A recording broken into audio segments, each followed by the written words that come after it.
क्या आपको पता है जिस महापुरुष की मूर्ति के सामने आप सिर झुकाते हैं, उस महापुरुष ने स्वयं कभी किसी देवी देवता के सामने, किसी वेदी या किसी प्रतिमा के सामने एक भी फूल, एक भी दीपक नहीं चढ़ाया।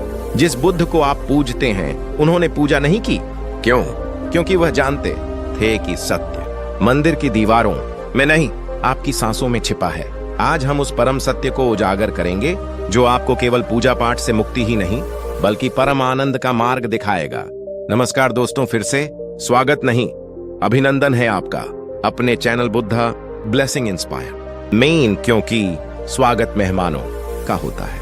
आप हमारे साथी हैं, हम सब उसी नाव के यात्री हैं। चलिए शुरू करते हैं आज की गहन यात्रा। अपनी आंखें बंद कीजिए, एक गहरी सांस लीजिए और महसूस कीजिए उस शांति को जो अब आपके भीतर उतरने वाली है, क्योंकि आज का विषय आपके जीवन के सबसे बड़े भ्रम को तोड़ने वाला है। यह केवल एक वीडियो नहीं है, यह एक क्रांति है आपके मस्तिष्क की। आनंदित हो जाइए, प्रफुल्लित हो जाइए। अब इससे पहले कि हम धम्म के इस महासागर में गोता लगाएं, मैं आपसे केवल एक ही निवेदन करूंगा। यह निवेदन आपका धर्म कर्म है। यदि आपको लगता है कि यह सत्य, यह धम्म का प्रकाश हर व्यक्ति तक पहुंचना चाहिए, तो इस ज्ञान के दीप को लाखों लोगों तक पहुंचाने के लिए अपना योगदान दीजिए। एक लाइक और शेयर आपकी करुणा का प्रमाण होगा, और सब्सक्राइब करना धम्म प्रचार के रथ को गति देगा। और हां, आज अपनी उपस्थिति, अपनी हाजिरी इस सत्य सभा में नमो बुद्धा है लिखकर दर्ज जरूर कराइएगा। यह आपका दान है। भाग 1, क्रियाकांड से कर्म की ओर परिवर्तन। बुद्ध ने पूजा इसलिए नहीं की क्योंकि उनका पूरा मार्ग खोज का मार्ग था, मान्यता का नहीं।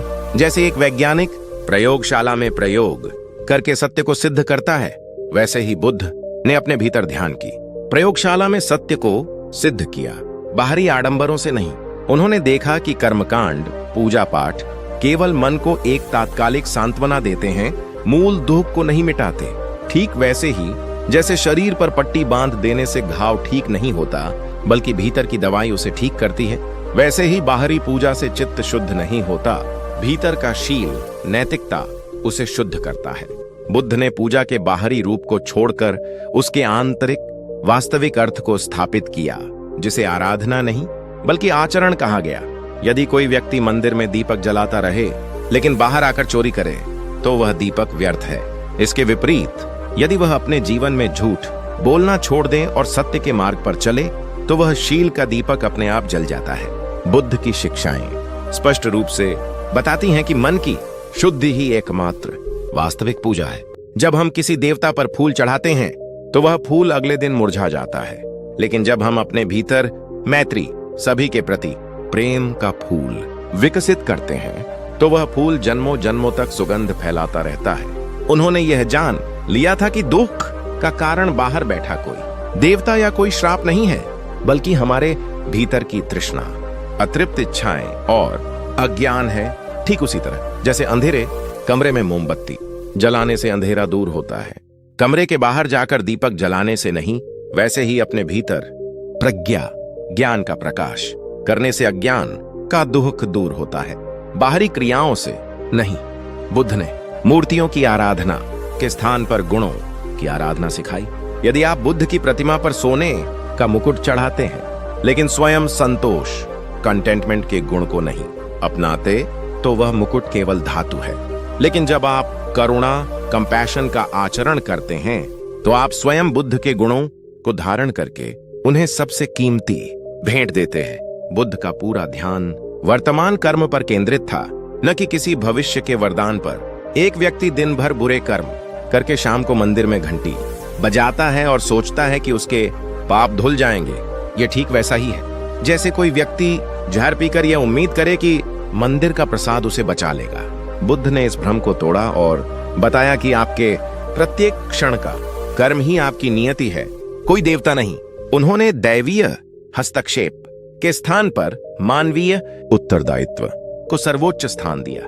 उन्होंने यह सिखाया कि यदि आपके खेत में खरपतवार है, तो केवल बारिश के लिए पूजा करने से कुछ नहीं होगा। आपको स्वयं जाकर खरपतवार निकालनी होगी और बीज बोने होंगे। उसी प्रकार जीवन के दुखों को दूर करने के लिए ध्यान और नैतिकता रूपी कर्म ही करने होंगे, बाहरी पूजा नहीं। बुद्ध के लिए 4 आर्य सत्य, 4 नोबल ट्रूथ्स ही सबसे बड़ा यज्ञ थे। जिस प्रकार एक किसान पहले खेत की पहचान करता है, फिर बीज डालता है और अंत में फसल काटता है, उसी प्रकार बुद्ध ने पहले दुख को पहचाना। सत्य 1 दुख है, फिर दुख के कारण को पहचाना। सत्य 2 दुख का कारण तृष्णा है, फिर दुख के निरोध को पहचाना। सत्य 3 दुख का अंत संभव है और अंत में दुख निरोध का मार्ग। सत्य 4 अष्टांगिक मार्ग दिया। यह ज्ञान का यज्ञ है, फूलों का नहीं। बुद्ध ने इस पूरे दर्शन को धम्म कहा, जिसका अर्थ है प्रकृति का नियम या सत्य। उनका मानना था कि सत्य किसी धार्मिक किताब या किसी पुरोहित के माध्यम से नहीं मिलता, बल्कि वह प्रत्येक व्यक्ति के भीतर अपनी जागरूकता, माइंडफुलनेस से अनुभव किया जा सकता है। यह ठीक उसी प्रकार है जैसे आप अपनी प्यास बुझाने के लिए किसी और को पानी पीने के लिए नहीं कह सकते, आपको स्वयं गिलास उठाकर पीना होगा। उसी प्रकार सत्य और शांति को पाने के लिए आपको स्वयं अष्टांगिक मार्ग पर चलना होगा। उनके मार्ग में पूजा का स्थान साधना ने ले लिया। साधना का अर्थ है अपने मन पर काम करना। जब हम पूजा करते हैं तो हम किसी बाहरी शक्ति से कुछ मांगते हैं, लेकिन जब हम विपश्यना ध्यान करते हैं तो हम स्वयं अपनी समस्याओं का समाधान खोजने के लिए अपने मन में झांकते हैं। यह ठीक वैसा ही है जैसे यदि आपकी आंख में कोई धूल का कण चला जाए तो आप पड़ोसी से आंख साफ करने के लिए नहीं कहेंगे, बल्कि आप स्वयं अपनी आंख को देखेंगे और साफ करेंगे। उसी प्रकार बुद्ध ने मन के दोषों को स्वयं दूर करने की विधि दी, न कि किसी देवता से प्रार्थना करने की। बुद्ध की शिक्षा का सार यह है कि व्यक्ति स्वयं अपना उद्धार करता है। वह किसी दूसरे पर निर्भर नहीं है, बल्कि अपने कर्मों और अपनी समझ पर निर्भर है। यदि एक राजा अपने सिंहासन पर बैठकर यह सोचे कि दूसरे उसके राज्य की रक्षा करेंगे, तो उसका राज्य शीघ्र ही समाप्त हो जाएगा। उसी प्रकार यदि आप अपने जीवन की जिम्मेदारी किसी बाहरी शक्ति को दे देते हैं, तो आप कभी मुक्त नहीं हो सकते। यह आत्मदीपो भव, स्वयं के लिए दीपक बनो का महान सिद्धांत है। गौतम बुद्ध ने प्रार्थना क्यों नहीं की? क्योंकि उन्होंने देखा कि प्रार्थना मूलतः एक याचना है, एक मांग है जो व्यक्ति को शक्तिहीन और किसी बाहरी सत्ता पर निर्भर बनाती है और प्रकृति के अटल नियमों को बदलने में पूर्णतः असमर्थ है। यह ठीक वैसा ही है जैसे एक किसान बीज बोए बिना केवल बादलों से अच्छी फसल के लिए प्रार्थना करता रहे। प्रार्थना में भाव तो होता है, लेकिन उसमें कर्म का बल नहीं होता, और कर्म के बल बिना प्रकृति का नियम धम्म कभी नहीं बदलता। यदि आपके जीवन में दुख है, तो उस दुख का कारण आपके भीतर है, आपकी अतृप्त तृष्णा में है, और किसी बाहरी देवता से प्रार्थना करने से वह तृष्णा नहीं मिट सकती। ठीक वैसे ही जैसे आपके पेट की भूख किसी और के खाने से नहीं मिट सकती। बुद्ध ने इस भीख मांगने की मनोवृत्ति को तोड़कर मनुष्य को स्वयं अपने मन का सम्राट बनाने की शिक्षा दी और प्रार्थना के स्थान पर भावना को स्थापित किया, जिसका अर्थ है मन का शुद्धिकरण और गुणों का विकास। उन्होंने हमें सिखाया कि जब हम किसी देवता से धन या पुत्र की प्रार्थना करते हैं तो यह हमारी स्वार्थ पूर्ति की इच्छा होती है, जो दुख का कारण है। लेकिन जब हम मैत्री भावना, सबके कल्याण की कामना करते हैं, तब यह स्वार्थ समाप्त हो जाता है और हम अपने मन को प्रेम और करुणा के शुद्धतम जल से सींचते हैं। यह ठीक वैसा ही है जैसे यदि आप किसी को मोमबत्ती देते हैं तो केवल उसे प्रकाश मिलता है, लेकिन यदि आप उसे मोमबत्ती बनाना सिखा देते हैं तो वह जीवन भर प्रकाशित रह सकता है। प्रार्थना एक बार का प्रकाश है, जबकि भावना एक अनंत प्रकाश स्रोत का निर्माण है। बुद्ध ने प्रार्थना के कंडीशनल शर्तों वाला प्रेम को त्याग कर भावना के अनकंडीशनल बिना शर्त प्रेम को अपनाया। जब आप कहते हैं, हे भगवान मुझे पास करा दो, मैं तुम्हें प्रसाद चढ़ाऊंगा, तो यह एक व्यापार है।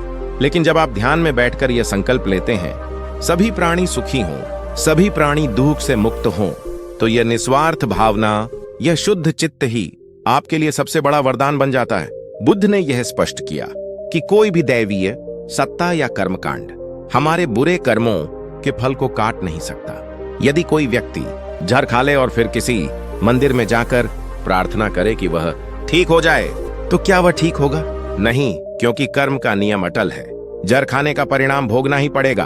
उसी प्रकार यदि हमने अपने मन में क्रोध, ईर्ष्या और द्वेष का जहर भर रखा है, तो केवल बाहरी पूजा या प्रार्थना से वह नहीं निकल सकता। उसे निकालने के लिए हमें विपश्यना रूपी आंतरिक शल्य क्रिया, इनर सर्जरी करनी होगी, जिससे हम अपनी भावनाओं की जड़ को देखकर उन्हें समाप्त कर सके। उन्होंने हमें कर्म के प्राकृतिक नियम, लॉ ऑफ कार्मा पर अटूट विश्वास करना सिखाया। यह नियम किसी देवता द्वारा संचालित नहीं होता, बल्कि यह कारण और परिणाम का शाश्वत सिद्धांत है। ठीक वैसे ही जैसे गुरुत्वाकर्षण का नियम हर जगह लागू होता है, चाहे आप भगवान को माने या न माने, वैसे ही आपके कर्मों का फल भी बिना किसी हस्तक्षेप के आपको मिलेगा। प्रार्थना के साथ साथ बुद्ध ने बाह्य शुद्धता के सभी कर्मकांडों को भी त्याग दिया और उनके स्थान पर शील, मॉरल कंडक्ट की आंतरिक शुद्धता को सर्वोपरि माना। उस समय लोग गंगा जैसी पवित्र नदियों में स्नान करके या विशेष प्रकार के व्रत करके ये मानते थे कि उनके पाप धुल जाएंगे। बुद्ध ने इस भ्रम को दूर किया और पूछा, क्या एक बगुला जो मछली पकड़ने के लिए नदी में घंटों खड़ा रहता है पवित्र हो जाता है? क्या एक चोर जो स्नान करके बाहर आता है चोरी करना बंद कर देता है? नहीं। उन्होंने कहा कि पानी केवल शरीर को साफ करता है, मन को नहीं।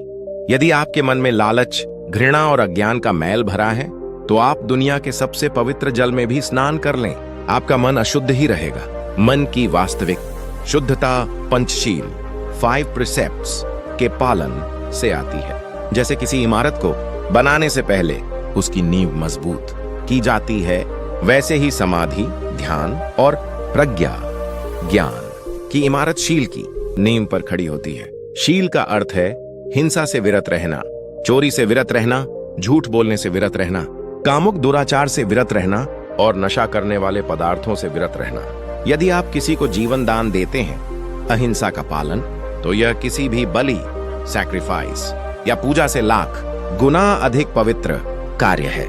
यदि आप सत्य बोलते हैं, तो आपकी वाणी का जल किसी भी तीर्थ जल से अधिक शुद्ध है। बुद्ध ने सिखाया कि जब आप इन 5 नियमों का पालन करते हैं, तो आप केवल अपना ही भला नहीं करते, बल्कि आप इस पूरे समाज को सुरक्षा और निर्भयता का दान देते हैं। यह शुद्ध आचरण ही सबसे बड़ी पूजा है, क्योंकि यह पूजा का फल तुरंत देती है, आत्मसम्मान, शांति और लोगों का विश्वास। ठीक वैसे ही जैसे सोने के आभूषणों को साफ करने के लिए उसे पानी से नहीं धोया जाता, बल्कि उसे आग में तपाया जाता है, वैसे ही मन के दोषों को दूर करने के लिए उसे शील और ध्यान की अग्नि में तपाना पड़ता है। बुद्ध के मार्ग में दान, गिविंग भी किसी वरदान की आशा से नहीं किया जाता, बल्कि मन से लोभ और आसक्ति को दूर करने के लिए किया जाता है। जब कोई व्यक्ति किसी जरूरतमंद को भोजन देता है और बदले में यह उम्मीद करता है कि उसे स्वर्ग मिलेगा, तो यह लोभ का ही एक सूक्ष्म रूप है। लेकिन जब वह केवल करुणा से प्रेरित होकर बदले में कुछ भी पाने की इच्छा के बिना देता है, तो वह अपने मन से स्वार्थ रूपी मैल को धोता है, और यही वास्तविक पूजा है। यह दान, यह त्याग बुद्ध के मार्ग का सबसे बड़ा यज्ञ है। उन्होंने पशुओं की बलि, एनिमल सैक्रिफाइस जैसी क्रूर प्रथाओं की भर्त्सना की और कहा कि यदि आप किसी को कुछ देना ही चाहते हैं, तो भयभीत प्राणियों को अभय दान, फियरलेसनेस दो, उन्हें जीवन दो। यदि आप यज्ञ करना चाहते हैं, तो अपनी अहंकार की बलि दो, अपने क्रोध की बलि दो, अपने लोभ की बलि दो। यह आंतरिक त्याग ही परम पवित्र है। बुद्ध का पूरा ध्यान व्यक्ति के परिवर्तन, ट्रांसफॉर्मेशन पर था, न कि उसके आकर्षण, अपीजमेंट पर। वह चाहते थे कि मनुष्य देवताओं को आकर्षित करने या उन्हें शांत करने के बजाय स्वयं को इतना परिवर्तित कर ले कि उसे किसी बाहरी शक्ति की आवश्यकता ही न रहे। यह ठीक वैसे ही है जैसे एक बच्चा शुरू में अपने माता पिता पर निर्भर रहता है, लेकिन बड़ा होकर स्वयं खड़ा हो जाता है और अपनी रक्षा स्वयं करता है।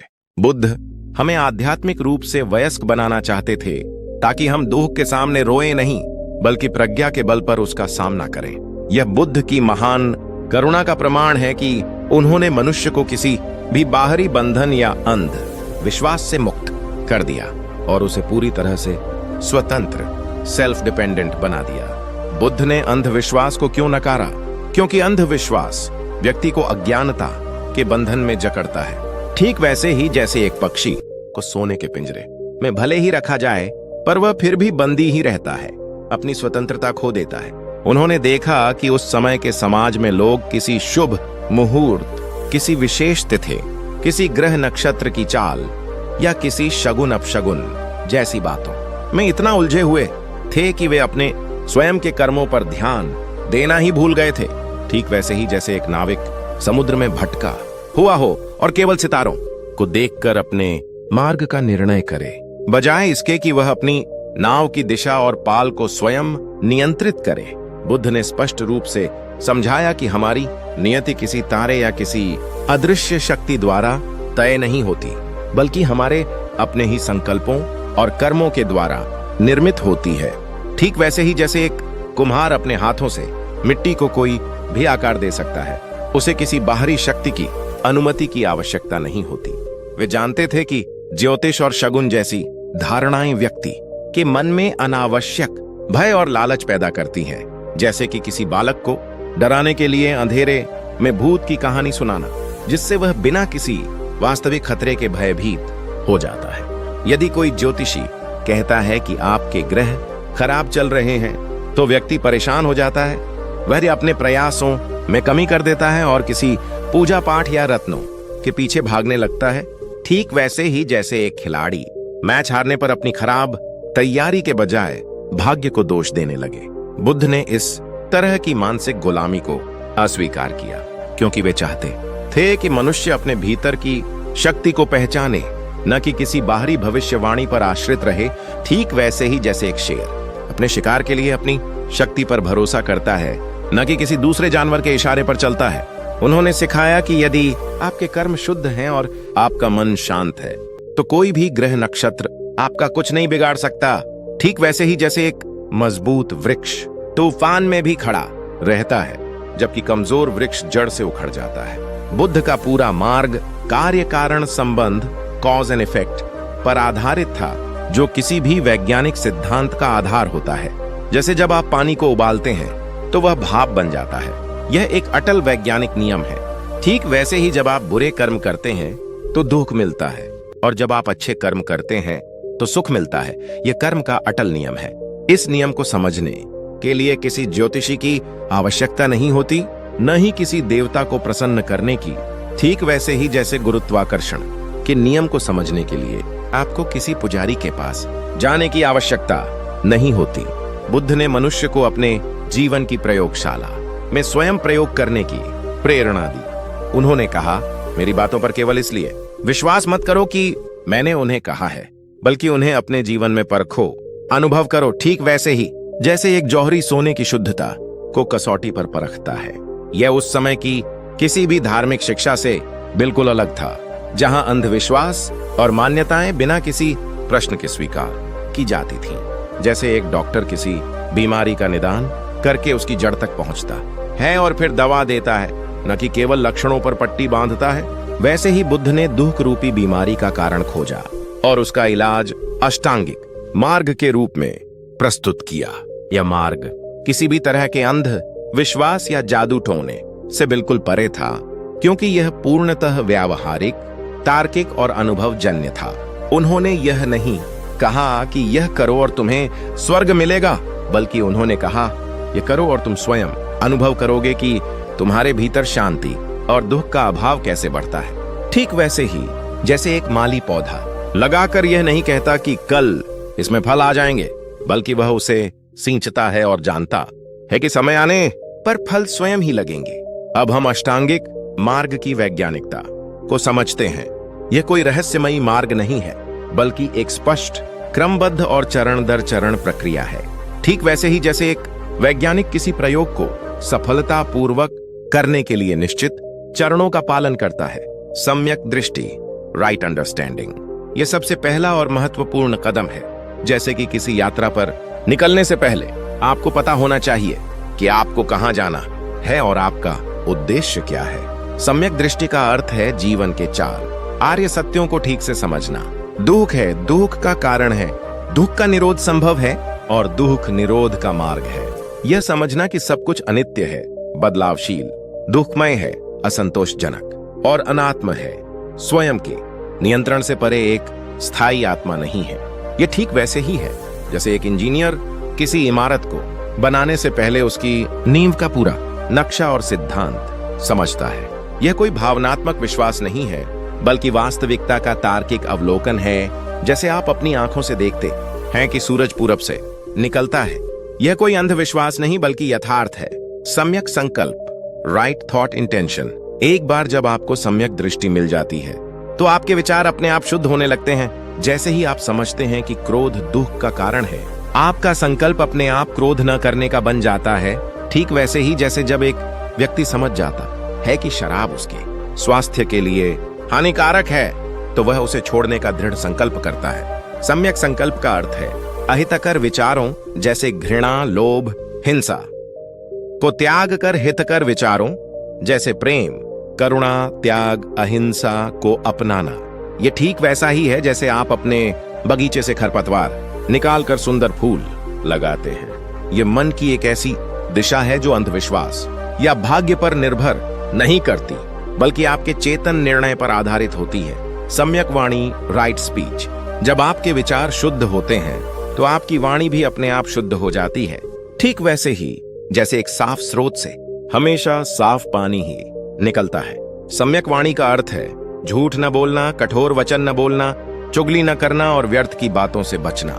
इसके बजाय ऐसी बातें बोलना जो सत्य हो, सुखद हो, हितकर हो और एकजुटता पैदा करने वाली हो। जैसे एक कुशल चिकित्सक अपने शब्दों से रोगी को सांत्वना और विश्वास दिलाता है, वैसे ही सम्यक वाणी दूसरों के मन में शांति और सकारात्मकता लाती है।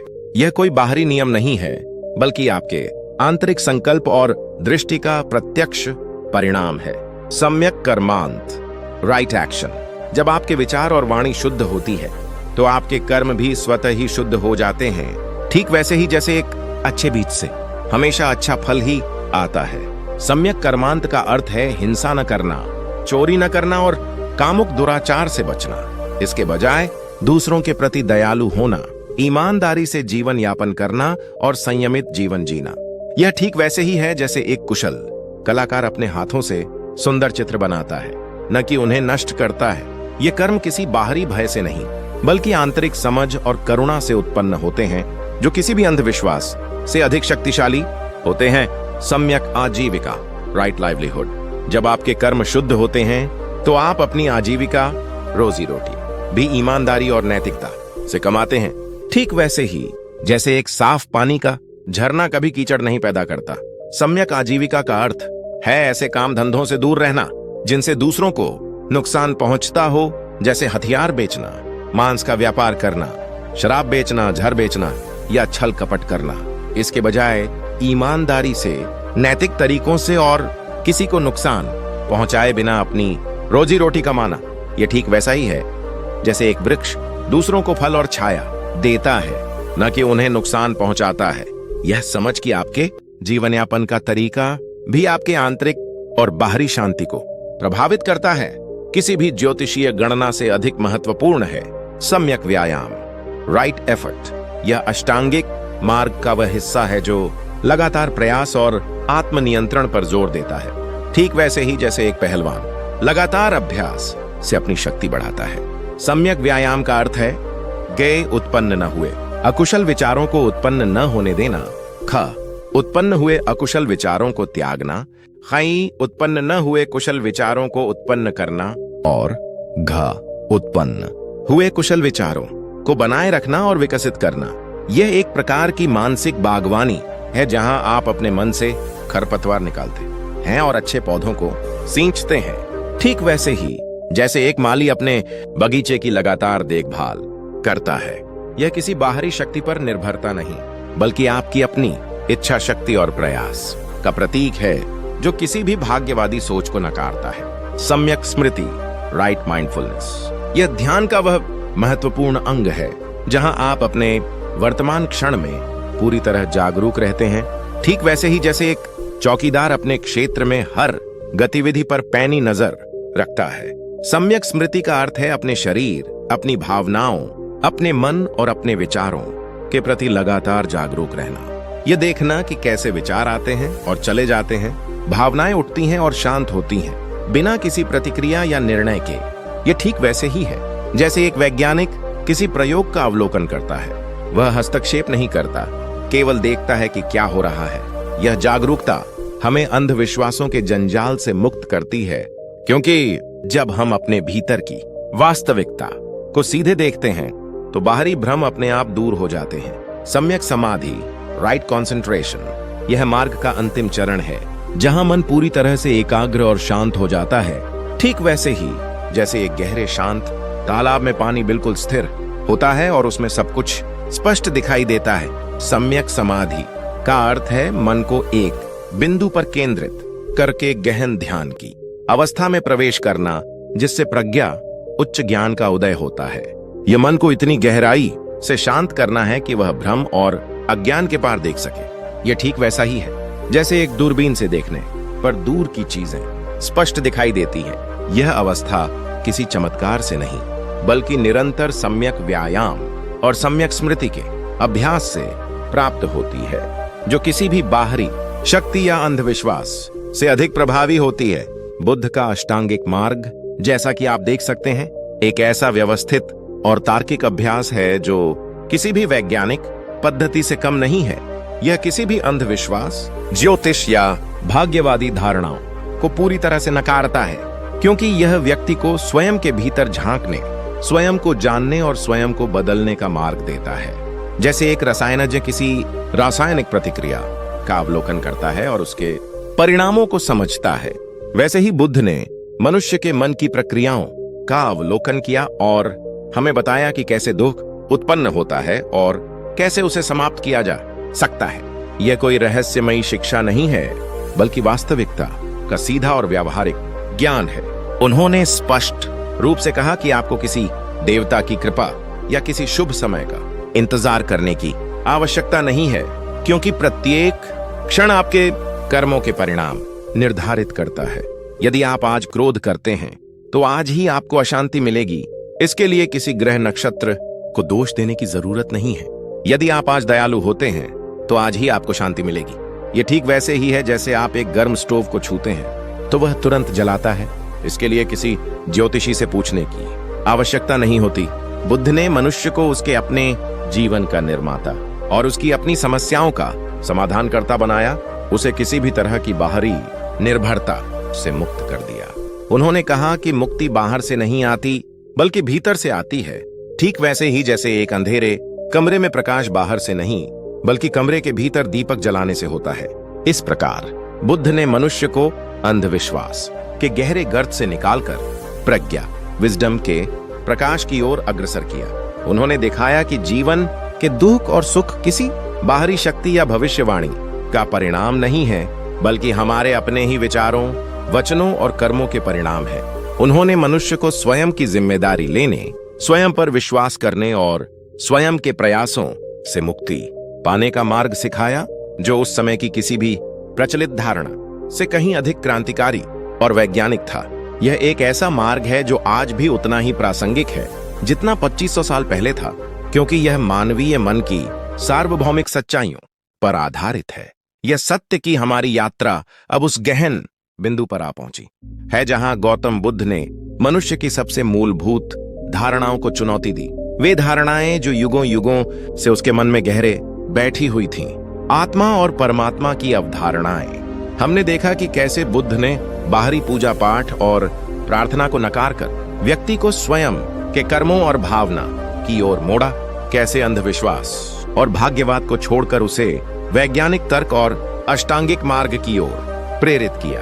अब हम समझेंगे कि क्यों उन्होंने आत्मा के शाश्वत अस्तित्व को स्वीकार नहीं किया और क्यों हे परमात्मा की अवधारणा को ध्यान के मार्ग में अनावश्यक पाया।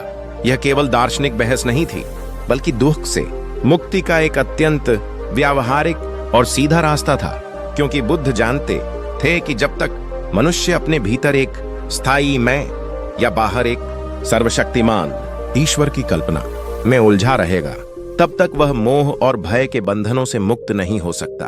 बुद्ध ने आत्मा की अवधारणा को इसलिए नकारा क्योंकि उन्होंने अपने गहन ध्यान और प्रज्ञा से यह अनुभव किया कि जिस मैं या आत्मा को हम स्थायी, अपरिवर्तनशील और शाश्वत मानते हैं, वह वास्तव में वैसा नहीं है। ठीक वैसे ही जैसे हम एक नदी को गंगा कहते हैं, लेकिन वास्तव में वह हर पल बहते हुए जल के कणों का एक प्रवाह मात्र है।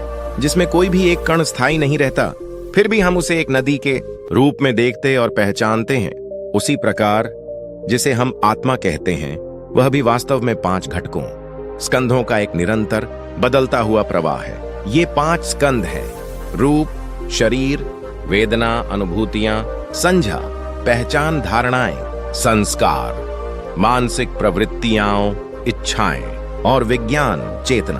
बुद्ध ने गहनता से देखा कि इनमें से कोई भी घटक स्थायी नहीं है, हर पल बदल रहा है, हर पल उत्पन्न हो रहा है और नष्ट हो रहा है। यह ठीक वैसा ही है जैसे आप किसी जलते हुए दिए की लौ को देखते हैं। वह एक लौ दिखती है, लेकिन वास्तव में वह हर क्षण नए तेल और बाती से जलकर परिवर्तित हो रही है, कोई एक स्थायी लौ नहीं है। उसी प्रकार हमारा तथाकथित मैं भी क्षण क्षण परिवर्तित होने वाली इन 5 स्कंधों का एक प्रवाह है। यदि कोई आत्मा वास्तव में स्थायी होती तो उसे दुख का अनुभव नहीं होना चाहिए था, उसे कभी बूढ़ा नहीं होना चाहिए था, उसे कभी बीमार नहीं पड़ना चाहिए था और उसे कभी मरना नहीं चाहिए था। लेकिन हम देखते हैं कि हमारा शरीर हर पल बदल रहा है, हमारी भावनाएं बदल रही हैं, हमारे विचार बदल रहे हैं, यहाँ तक कि हमारी चेतना भी जागृत अवस्था से नींद और स्वप्न की अवस्था में बदल जाती है। यदि कोई आत्मा इन सब से परे होती तो उसे इन परिवर्तनों से प्रभावित नहीं होना चाहिए था। यह ठीक वैसा ही है जैसे यदि आप किसी बर्तन में पानी रखते हैं तो पानी बर्तन के आकार को ले लेता है। यदि आप उसे गर्म करते हैं तो वह भाप बन जाता है, यदि आप उसे ठंडा करते हैं तो वह बर्फ बन जाता है। पानी अपना रूप बदलता रहता है, लेकिन हम उसे पानी कहते रहते हैं। इसी तरह आत्मा को एक स्थायी तत्व मान लेना हमारी मानसिक आदत है, जबकि वास्तविकता यह है कि यह सब कुछ निरंतर बदल रहा है। कोई भी स्थायी मैं नहीं है जो इन परिवर्तनों का स्वामी हो। बुद्ध ने इस सिद्धांत को अनात्म अनाटा कहा, जिसका अर्थ है गैर आत्मा या अनात्मा, अर्थात कोई स्थायी अपरिवर्तनशील अस्व नहीं है। इस अनात्म के सिद्धांत को समझना बहुत महत्वपूर्ण है, क्योंकि यही दुख से मुक्ति का द्वार खोलता है। जब तक हम अपने भीतर एक स्थायी मैं की कल्पना में जीते हैं, तब तक हम इस मैं को बचाने, इसे खुश करने, इसे पोषित करने और इसे बनाए रखने में लगे रहते हैं। यह मैं ही सभी प्रकार के लोभ, मोह, घमंड और अहंकार का स्रोत है। जैसे ही किसी बच्चे को पता चलता है कि यह खिलौना मेरा है, वह उसे पकड़ लेता है और उसे खोने के डर से परेशान हो जाता है। ठीक वैसे ही जब हम किसी चीज या संबंध को मेरा मानते हैं तो हम उससे बंध जाते हैं और उसे खोने के भय से दुख का अनुभव करते हैं। अनात्म की समझ हमें यह दिखाती है कि वास्तव में मेरा कहने लायक कुछ भी स्थायी नहीं है, सब कुछ परिवर्तनशील है। और जब हम इस सत्य को गहरे से समझते हैं तो हम चीजों से चिपके रहना कम कर देते हैं, अहंकार कम हो जाता है और दुख का बोझ हल्का होने लगता है। यह ठीक वैसा ही है जैसे एक मुट्ठी रेत को कसकर पकड़े रखने से वह मुट्ठी से फिसलती है और दर्द देती है, लेकिन जब आप मुट्ठी ढीली कर देते हैं तो रेत मुक्त हो जाती है और आपको कोई दर्द नहीं होता। अनात्म की समझ हमें पकड़ने से मुक्ति देती है।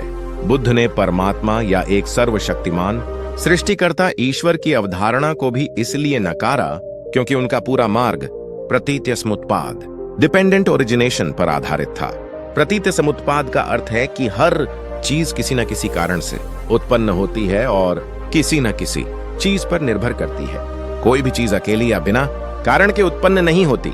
यह एक गहन वैज्ञानिक सिद्धांत है जो कहता है कि हर घटना का एक कारण होता है और वह कारण भी किसी और कारण का परिणाम होता है। ठीक वैसे ही जैसे एक बीज से पौधा बनता है, पौधे से फल बनता है और फल से फिर बीज बनते हैं। यह एक अंतहीन चक्र है जहां कोई भी पहला कारण या कोई बाहरी निर्माता नहीं है। यदि कोई कहता है कि ईश्वर ने सब कुछ बनाया है, तो बुद्ध पूछते हैं, ईश्वर को किसने बनाया?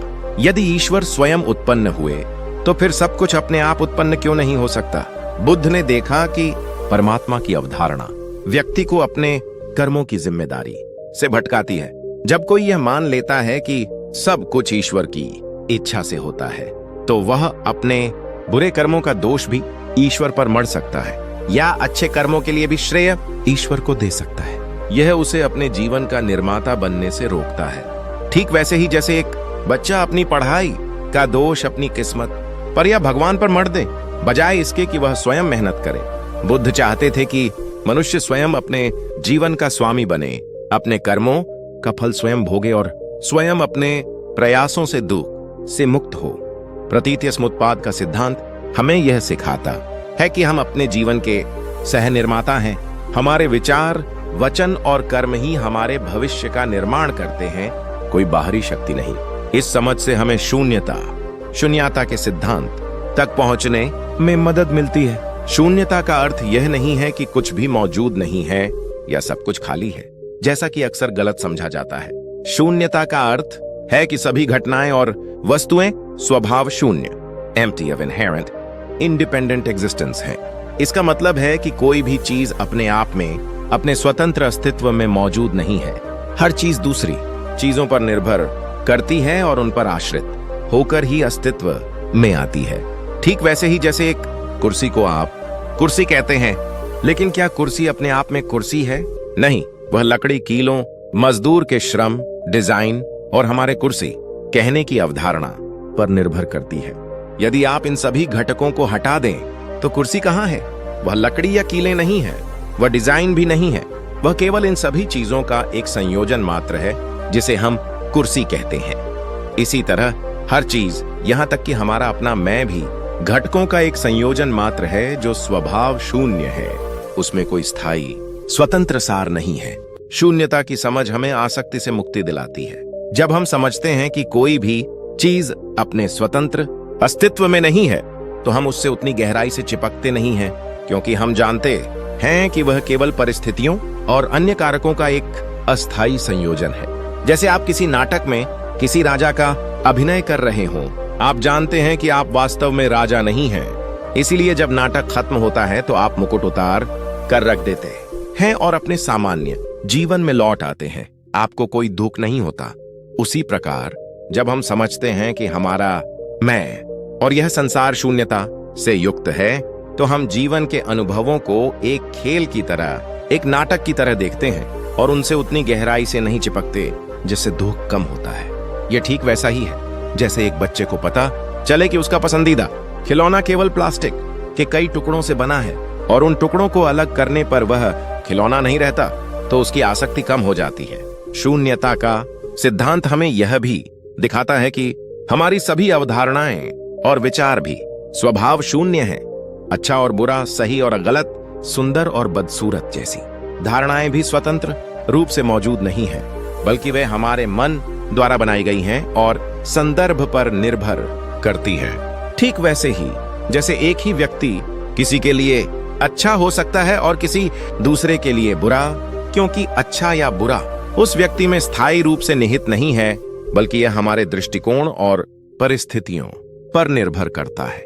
जब हम इस शून्यता को समझते हैं तो हम अपनी अवधारणाओं और विचारों से भी नहीं चिपकते और इससे हमारा मन अधिक लचीला, खुला और पूर्वाग्रहों से मुक्त हो जाता है। ये ठीक वैसा ही है जैसे एक बादल जो देखने में एक ठोस आकार लगता है, लेकिन वास्तव में वह पानी की छोटी छोटी बूंदों और हवा का एक अस्थायी संयोजन है जिसका कोई निश्चित आकार नहीं है। उसी प्रकार हमारे विचार भी अस्थायी और स्वभाव शून्य है। अनात्म और शून्यता के ये सिद्धांत हमें यह सिखाते हैं कि वास्तव में कोई भी मैं नहीं है जिसे बचाने की आवश्यकता हो और कोई भी मेरा नहीं है जिसे पकड़ने की आवश्यकता हो। ये समझ हमें अहंकार और स्वार्थ से मुक्त करती है और स्वाभाविक रूप से करुणा, कंपैशन और मैत्री, लविंग काइंडनेस की भावनाएं विकसित करती है। जब हम ये देखते हैं कि हम सभी प्राणी एक दूसरे पर निर्भर हैं और कोई भी स्थायी मैं नहीं है, तो हम सभी को समान रूप से दुख से मुक्त देखना चाहते हैं। ये ठीक वैसा ही है जैसे आप अपने शरीर के किसी भी अंग को अलग नहीं मानते। यदि आपके हाथ में दर्द होता है तो पूरा शरीर उस दर्द को महसूस करता है। उसी प्रकार जब हम अनात्म को समझते हैं तो हम सभी प्राणियों को अपने ही विस्तार के रूप में देखते हैं और उनके दुख में दुखी होते हैं। यह समझना महत्वपूर्ण है कि अनात्म और शून्यता का अर्थ निराशावाद या अस्तित्वहीनता नहीं है। इसका अर्थ यह नहीं है कि जीवन का कोई मूल्य नहीं है या प्रयास व्यर्थ है।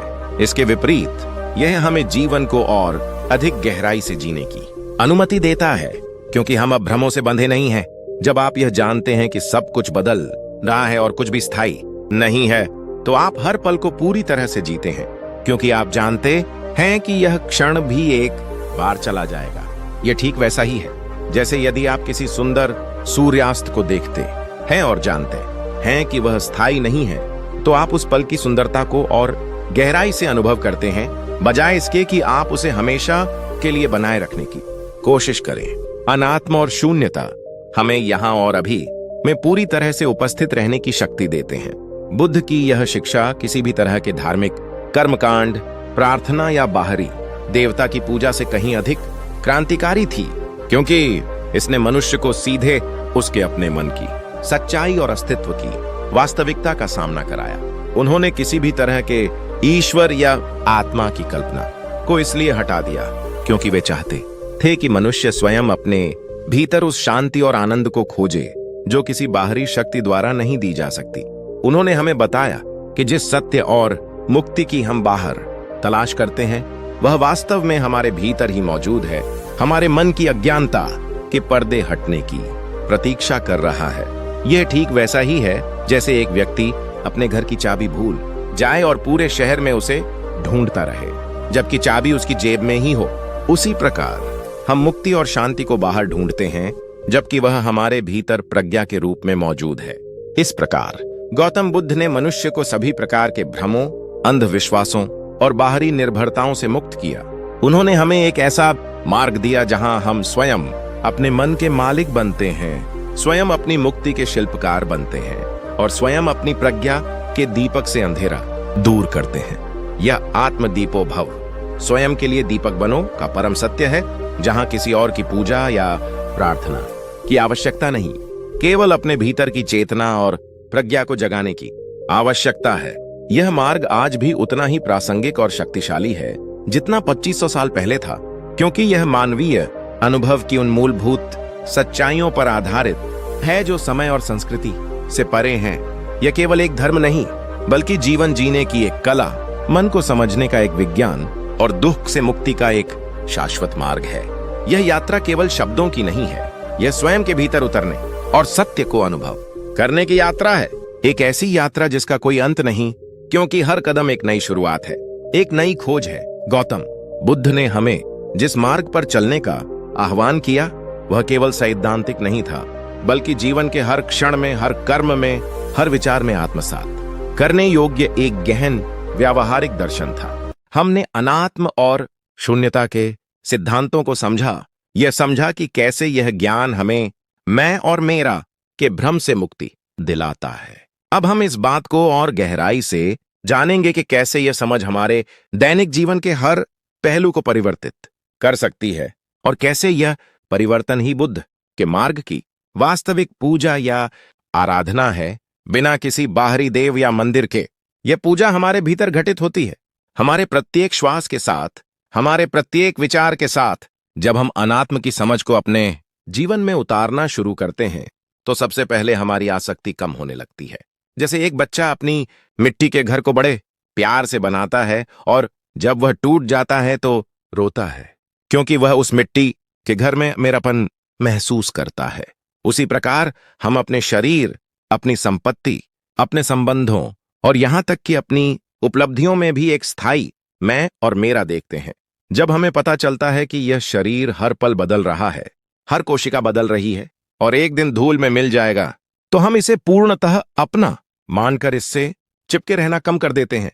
यह ठीक वैसा ही है जैसे आप किसी होटल के कमरे में रुकते हैं, आप उसका उपयोग करते हैं, उसकी सुविधाओं का आनंद लेते हैं, लेकिन आप जानते हैं कि वह स्थायी रूप से आपका नहीं है। इसलिए जब आप उसे छोड़ते हैं तो आपको कोई विशेष दुहक नहीं होता। उसी प्रकार शरीर और संसार की हर चीज नश्वर है और इस सत्य को समझना हमें अनावश्यक मोह से बचाता है। यह अनात्म की समझ हमें हानि और लाभ के प्रति एक नई दृष्टि देती है। यदि कोई व्यक्ति व्यापार में भारी नुकसान झेलता है तो वह टूट जाता है, उसे लगता है कि उसका सब कुछ चला गया, क्योंकि वह उस धन और व्यापार को अपनी पहचान से जोड़ लेता है। मैं एक सफल व्यापारी हूं या मेरे पास बहुत धन है, ऐसी धारणाएं उसे दुख देती हैं। लेकिन जब आप समझते हैं कि धन भी एक प्रवाह है, आता है और जाता है, और आपकी वास्तविक पहचान धन या हानि से परिभाषित नहीं होती, तो आप नुकसान को एक पाठ की तरह देखते हैं, न कि अपने अस्तित्व पर हमला। यह ठीक वैसा ही है जैसे एक पत्ते कि पेड़ से गिरने पर पेड़ को कोई पीड़ा नहीं होती, क्योंकि वह जानता है कि पत्ता केवल एक अस्थाई हिस्सा था और नए पत्ते फिर से उगेंगे। उसी प्रकार जीवन के उतार चढ़ाव में हमें अपनी स्थिरता बनाए रखने में यह अनात्म की समझ मदद करती है। इसी तरह शून्यता की समझ हमें दूसरों के साथ अपने संबंधों में भी गहरी अंतर्दृष्टि देती है। जब हम समझते हैं कि कोई भी व्यक्ति अपने आप में अच्छा या बुरा नहीं होता, बल्कि ये लेबल हमारे अपने अनुभवों, अपेक्षाओं और संदर्भों पर आधारित होते हैं, तो हम दूसरों के प्रति अधिक सहनशील और समझदार बन जाते हैं। जैसे एक ही बादल किसी किसान के लिए जीवनदाता होता है और किसी यात्रा पर निकले व्यक्ति के लिए बाधा, क्योंकि बादल अपने आप में अच्छा या बुरा नहीं होता, वह केवल जल वाष्प का एक संयोजन है। हमारी धारणाएं उसे अर्थ देती हैं। उसी प्रकार जब कोई हमें ठेस पहुंचाता है, तो हम ये समझना शुरू करते हैं कि यह उसकी स्थायी बुराई नहीं है, बल्कि उसके अपने अज्ञान, भय या परिस्थितियों का परिणाम है, जिससे हमें क्षमा करना और करुणा महसूस करना आसान हो जाता है। यह हमें अनावश्यक संघर्षों और प्रतिशोध की भावना से बचाता है। वास्तविक पूजा बुद्ध के मार्ग में यहीं से शुरू होती है। अपने मन को इन भ्रमों से मुक्त करना, और इस मुक्ति का सबसे शक्तिशाली साधन है ध्यान, मेडिटेशन, विशेषकर विपश्यना। विपश्यना कोई बाहरी कर्मकांड नहीं है। यह किसी मूर्ति पर फूल चढ़ाना नहीं है। यह किसी मंत्र का जाप करना नहीं है।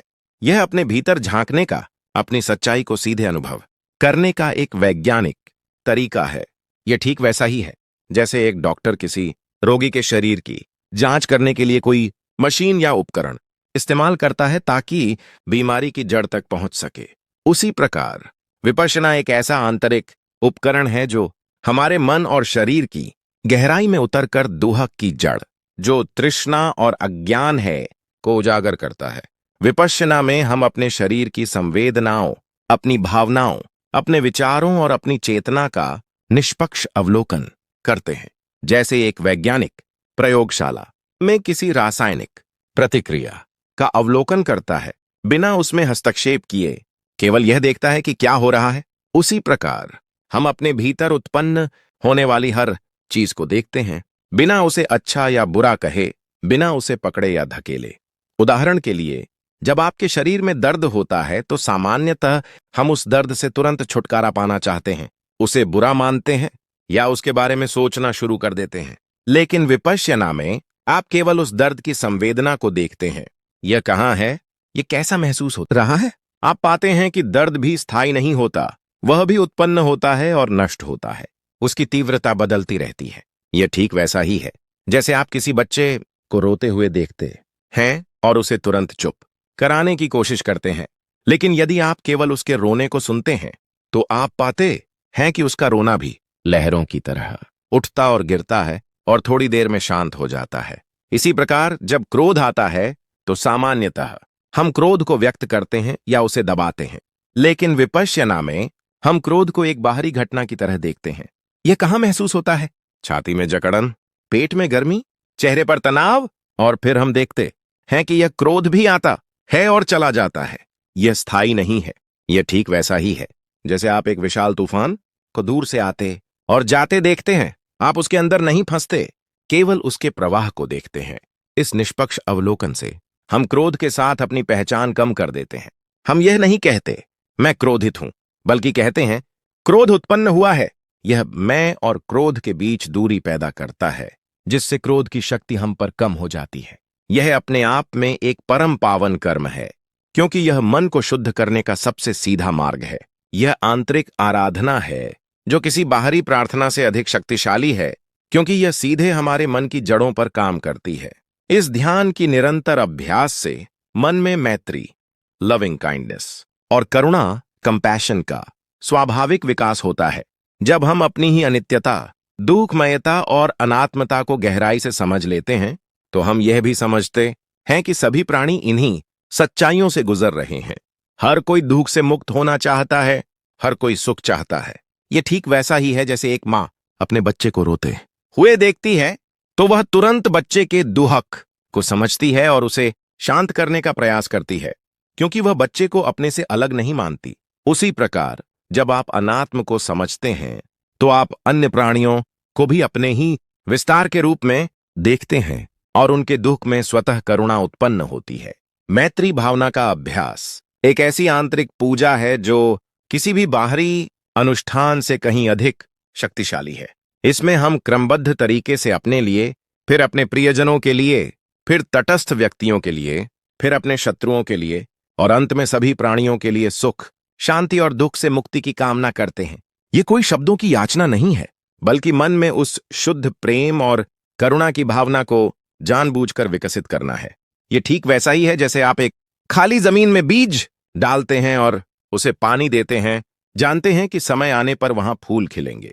उसी प्रकार मैत्री भावना का अभ्यास आपके मन में प्रेम और करुणा के बीज बोता है और उसे सींचता है, जिससे आपके भीतर एक अद्भुत शांति और सद्भाव का वातावरण बनता है और यह शांति फिर दूसरों तक फैलती है। यह मैत्री करुणा की भावना ही बुद्ध के मार्ग पर व्यक्ति को बाहरी संघर्षों से मुक्त करती है। जब कोई व्यक्ति किसी दूसरे पर क्रोध करता है तो वह वास्तव में अपनी ही शांति भंग कर रहा होता है। लेकिन जब आप मैत्री का अभ्यास करते हैं तो आप पाते हैं कि दूसरों के प्रति नकारात्मक भावनाएं रखना आपके लिए ही हानिकारक है। यह ठीक वैसा ही है जैसे आप किसी और पर पत्थर फेंकने के लिए अपने हाथ में गर्म कोयला उठाते हैं तो सबसे पहले आपका अपना हाथ जलता है। उसी प्रकार घृणा या द्वेष की भावना सबसे पहले हमें ही जलाती है। मैत्री भावना हमें इस आत्महानि से बचाती है और दूसरों के प्रति सकारात्मक दृष्टिकोण अपनाने में मदद करती है, चाहे वे हमसे असहमत ही क्यों ना हो।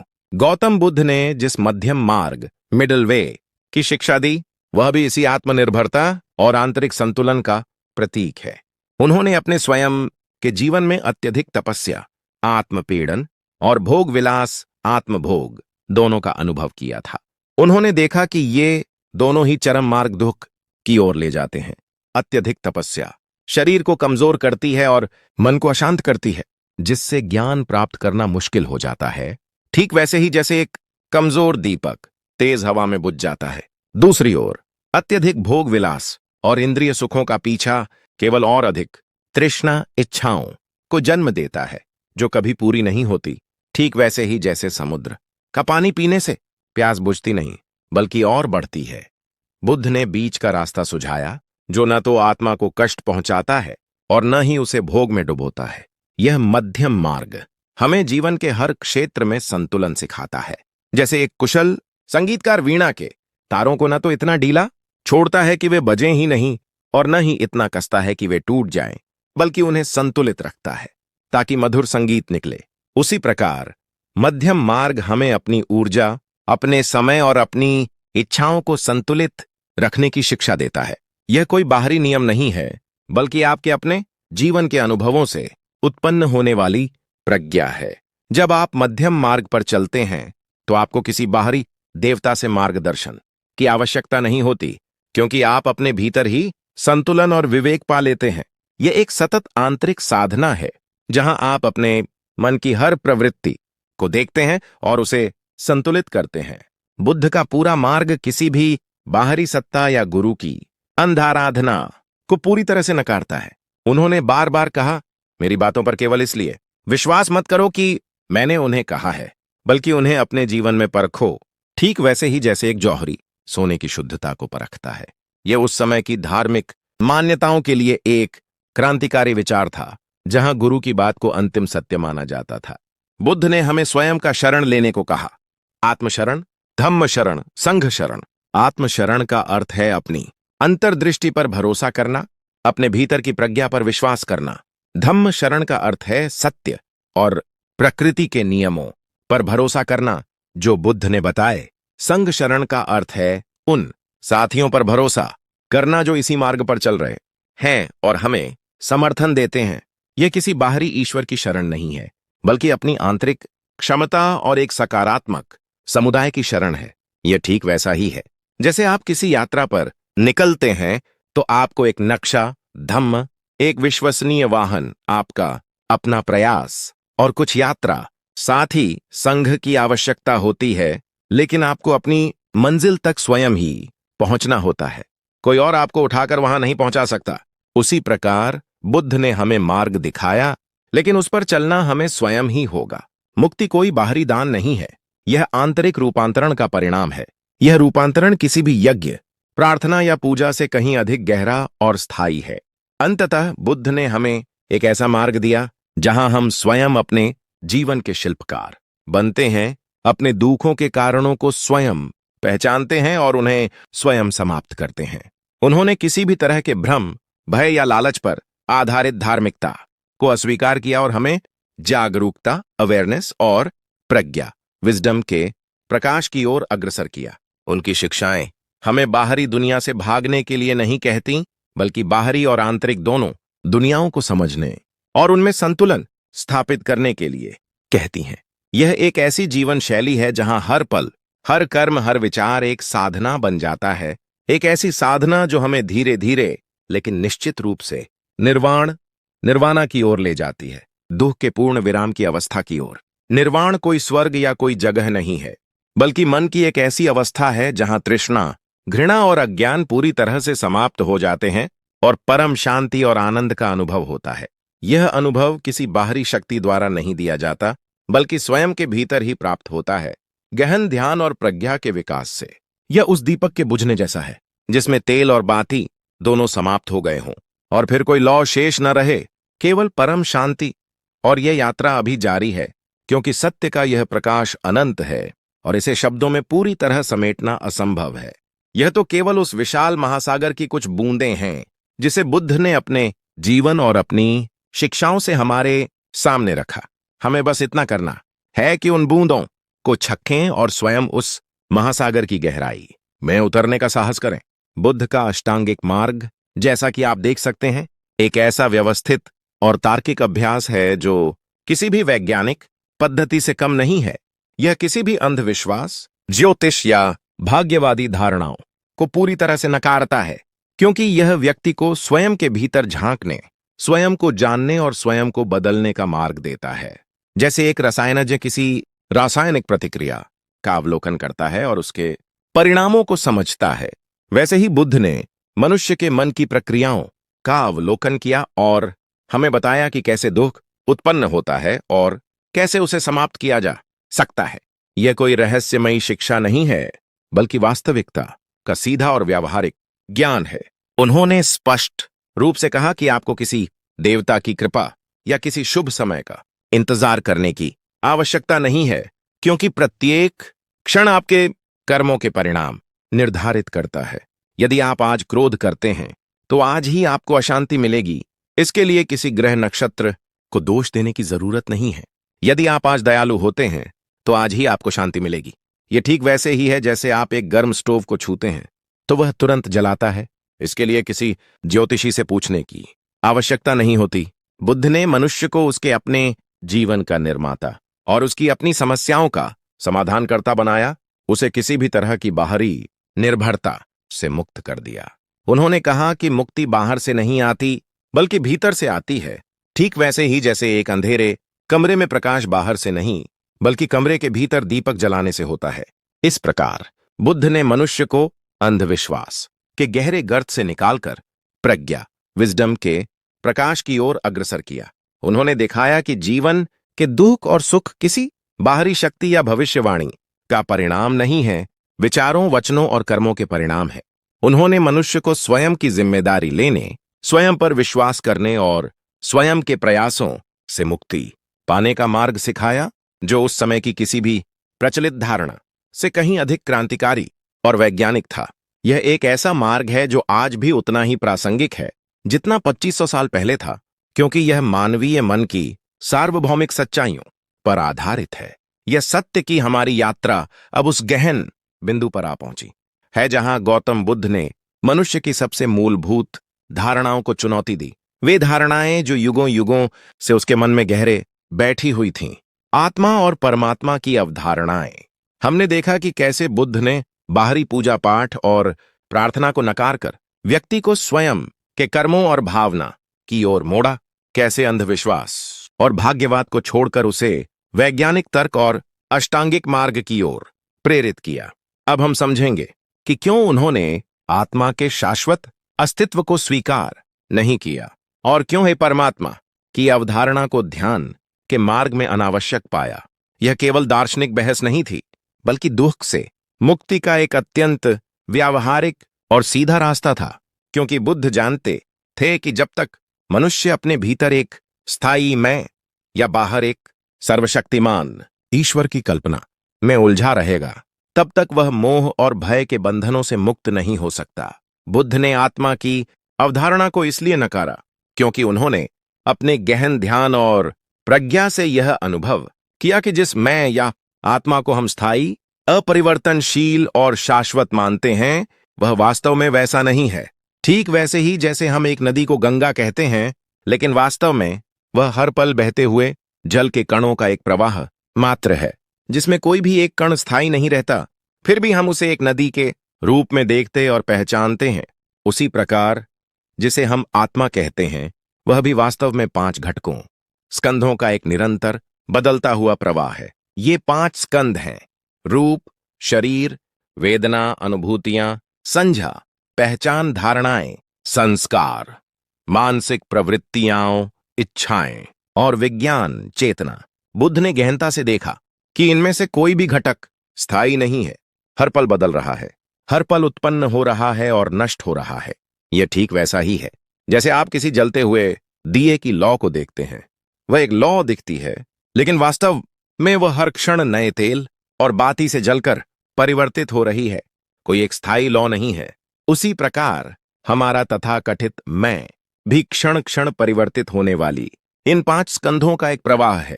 यदि कोई आत्मा वास्तव में स्थायी होती तो उसे दुख का अनुभव नहीं होना चाहिए था, उसे कभी बूढ़ा नहीं होना चाहिए था, उसे कभी बीमार नहीं पड़ना चाहिए था और उसे कभी मरना नहीं चाहिए था। लेकिन हम देखते हैं कि हमारा शरीर हर पल बदल रहा है, हमारी भावनाएं बदल रही हैं, हमारे विचार बदल रहे हैं, यहां तक कि हमारी चेतना भी जागृत अवस्था से नींद और स्वप्न की अवस्था में बदल जाती है। यदि कोई आत्मा इन सबसे परे होती तो उसे इन परिवर्तनों से प्रभावित नहीं होना चाहिए था। यह ठीक वैसा ही है जैसे यदि आप किसी बर्तन में पानी रखते हैं तो पानी बर्तन के आकार को ले लेता है। यदि आप उसे गर्म करते हैं तो वह भाप बन जाता है, यदि आप उसे ठंडा करते हैं तो वह बर्फ बन जाता है। पानी अपना रूप बदलता रहता है, लेकिन हम उसे पानी कहते रहते हैं। इसी तरह आत्मा को एक स्थायी तत्व मान लेना हमारी मानसिक आदत है, जबकि वास्तविकता यह है कि यह सब कुछ निरंतर बदल रहा है। कोई भी स्थायी मैं नहीं है जो इन परिवर्तनों का स्वामी हो। बुद्ध ने इस सिद्धांत को अनात्म अनाटा कहा, जिसका अर्थ है गैर आत्मा या अनात्मा, अर्थात कोई स्थायी अपरिवर्तनशील अस्व नहीं है। इस अनात्म के सिद्धांत को समझना बहुत महत्वपूर्ण है, क्योंकि यही दुख से मुक्ति का द्वार खोलता है। जब तक हम अपने भीतर एक स्थायी मैं की कल्पना में जीते हैं, तब तक हम इस मैं को बचाने, इसे खुश करने, इसे पोषित करने और इसे बनाए रखने में लगे रहते हैं। यह मैं ही सभी प्रकार के लोभ, मोह, घमंड और अहंकार का स्रोत है। जैसे ही किसी बच्चे को पता चलता है कि यह खिलौना मेरा है, वह उसे पकड़ लेता है और उसे खोने के डर से परेशान हो जाता है। ठीक वैसे ही जब हम किसी चीज या संबंध को मेरा मानते हैं तो हम उससे बंध जाते हैं और उसे खोने के भय से दुख का अनुभव करते हैं। अनात्म की समझ हमें यह दिखाती है कि वास्तव में मेरा कहने लायक कुछ भी स्थायी नहीं है, सब कुछ परिवर्तनशील है। और जब हम इस सत्य को गहरे से समझते हैं तो हम चीजों से चिपके रहना कम कर देते हैं, अहंकार कम हो जाता है और दुख का बोझ हल्का होने लगता है। यह ठीक वैसा ही है जैसे एक मुट्ठी रेत को कसकर पकड़े रखने से वह मुट्ठी से फिसलती है और दर्द देती है, लेकिन जब आप मुट्ठी ढीली कर देते हैं तो रेत मुक्त हो जाती है और आपको कोई दर्द नहीं होता। अनात्म की समझ हमें पकड़ने से मुक्ति देती है। बुद्ध ने परमात्मा या एक सर्वशक्तिमान सृष्टिकर्ता ईश्वर की अवधारणा को भी इसलिए नकारा क्योंकि उनका पूरा मार्ग प्रतीत्य समुत्पाद, डिपेंडेंट ओरिजिनेशन पर आधारित था। प्रतीत्य समुत्पाद का अर्थ है कि हर चीज किसी न किसी कारण से उत्पन्न होती है और किसी न किसी चीज पर निर्भर करती है। कोई भी चीज अकेली या बिना कारण के उत्पन्न नहीं होती। यह एक गहन वैज्ञानिक सिद्धांत है जो कहता है कि हर घटना का एक कारण होता है और वह कारण भी किसी और कारण का परिणाम होता है। ठीक वैसे ही जैसे एक बीज से पौधा बनता है, पौधे से फल बनता है और फल से फिर बीज बनते हैं। यह एक अंतहीन चक्र है जहां कोई भी पहला कारण या कोई बाहरी निर्माता नहीं है। यदि कोई कहता है कि ईश्वर ने सब कुछ बनाया है, तो बुद्ध पूछते हैं, ईश्वर को किसने बनाया? यदि ईश्वर स्वयं उत्पन्न हुए, तो फिर सब कुछ अपने आप उत्पन्न क्यों नहीं हो सकता? बुद्ध ने देखा कि परमात्मा की अवधारणा व्यक्ति को अपने कर्मों की जिम्मेदारी से भटकाती है। जब कोई यह मान लेता है कि सब कुछ ईश्वर की इच्छा से होता है, तो वह अपने बुरे कर्मों का दोष भी ईश्वर पर मढ़ सकता है या अच्छे कर्मों के लिए भी श्रेय ईश्वर को दे सकता है। यह उसे अपने जीवन का निर्माता बनने से रोकता है। ठीक वैसे ही जैसे एक बच्चा अपनी पढ़ाई का दोष अपनी किस्मत पर या भगवान पर मढ़ दे, बजाय इसके कि वह स्वयं मेहनत करे। बुद्ध चाहते थे कि मनुष्य स्वयं अपने जीवन का स्वामी बने, अपने कर्मों का फल स्वयं भोगे और स्वयं अपने प्रयासों से दुख से मुक्त हो। प्रतीत्य समुत्पाद का सिद्धांत हमें यह सिखाता है कि हम अपने जीवन के सह निर्माता हैं। हमारे विचार, वचन और कर्म ही हमारे भविष्य का निर्माण करते हैं, कोई बाहरी शक्ति नहीं। इस समझ से हमें शून्यता के सिद्धांत तक पहुंचने में मदद मिलती है। शून्यता का अर्थ यह नहीं है कि कुछ भी मौजूद नहीं है या सब कुछ खाली है, जैसा कि अक्सर गलत समझा जाता है। शून्यता का अर्थ है कि सभी घटनाएं और वस्तुएं स्वभाव शून्य, empty of inherent independent existence हैं। इसका मतलब है कि कोई भी चीज अपने आप में अपने स्वतंत्र अस्तित्व में मौजूद नहीं है। हर चीज दूसरी चीजों पर निर्भर करती है और उन पर आश्रित होकर ही अस्तित्व में आती है। ठीक वैसे ही जैसे एक कुर्सी को आप कुर्सी कहते हैं, लेकिन क्या कुर्सी अपने आप में कुर्सी है? नहीं, वह लकड़ी, कीलों, मजदूर के श्रम, डिजाइन और हमारे कुर्सी कहने की अवधारणा पर निर्भर करती है। यदि आप इन सभी घटकों को हटा दें, तो कुर्सी कहाँ है? वह लकड़ी या कीलें नहीं है, वह डिजाइन भी नहीं है, वह केवल इन सभी चीजों का एक संयोजन मात्र है जिसे हम कुर्सी कहते हैं। इसी तरह हर चीज, यहां तक कि हमारा अपना मैं भी, घटकों का एक संयोजन मात्र है जो स्वभाव शून्य है। उसमें कोई स्थायी स्वतंत्र सार नहीं है। शून्यता की समझ हमें आसक्ति से मुक्ति दिलाती है। जब हम समझते हैं कि कोई भी चीज अपने स्वतंत्र अस्तित्व में नहीं है, तो हम उससे उतनी गहराई से चिपकते नहीं हैं, क्योंकि हम जानते हैं कि वह केवल परिस्थितियों और अन्य कारकों का एक अस्थायी संयोजन है। जैसे आप किसी नाटक में किसी राजा का अभिनय कर रहे हों, आप जानते हैं कि आप वास्तव में राजा नहीं हैं। इसलिए जब नाटक खत्म होता है, तो आप मुकुट उतार कर रख देते हैं और अपने सामान्य जीवन में लौट आते हैं। आपको कोई दुख नहीं होता।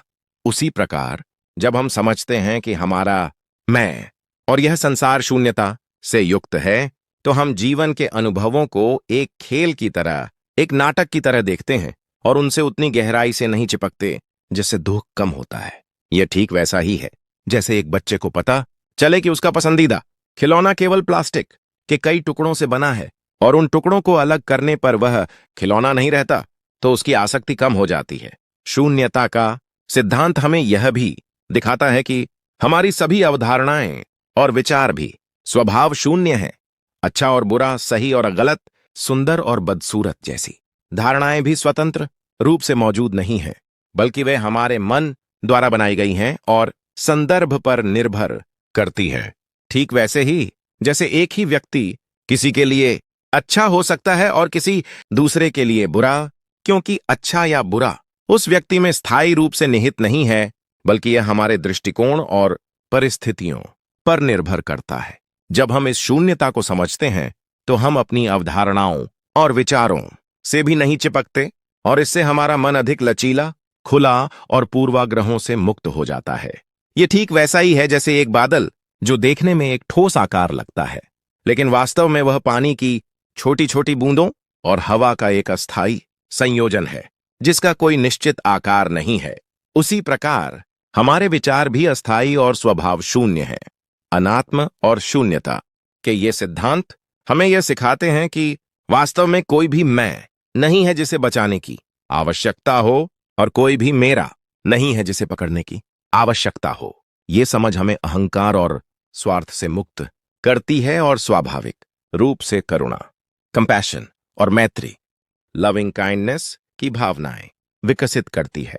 जब हम ये देखते हैं कि हम सभी प्राणी एक दूसरे पर निर्भर हैं और कोई भी स्थायी मैं नहीं है, तो हम सभी को समान रूप से दुख से मुक्त देखना चाहते हैं। यह ठीक वैसा ही है जैसे आप अपने शरीर के किसी भी अंग को अलग नहीं मानते। यदि आपके हाथ में दर्द होता है तो पूरा शरीर उस दर्द को महसूस करता है।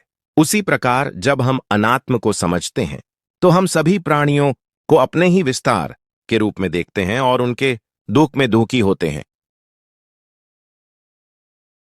स्वागत मेहमानों का होता है।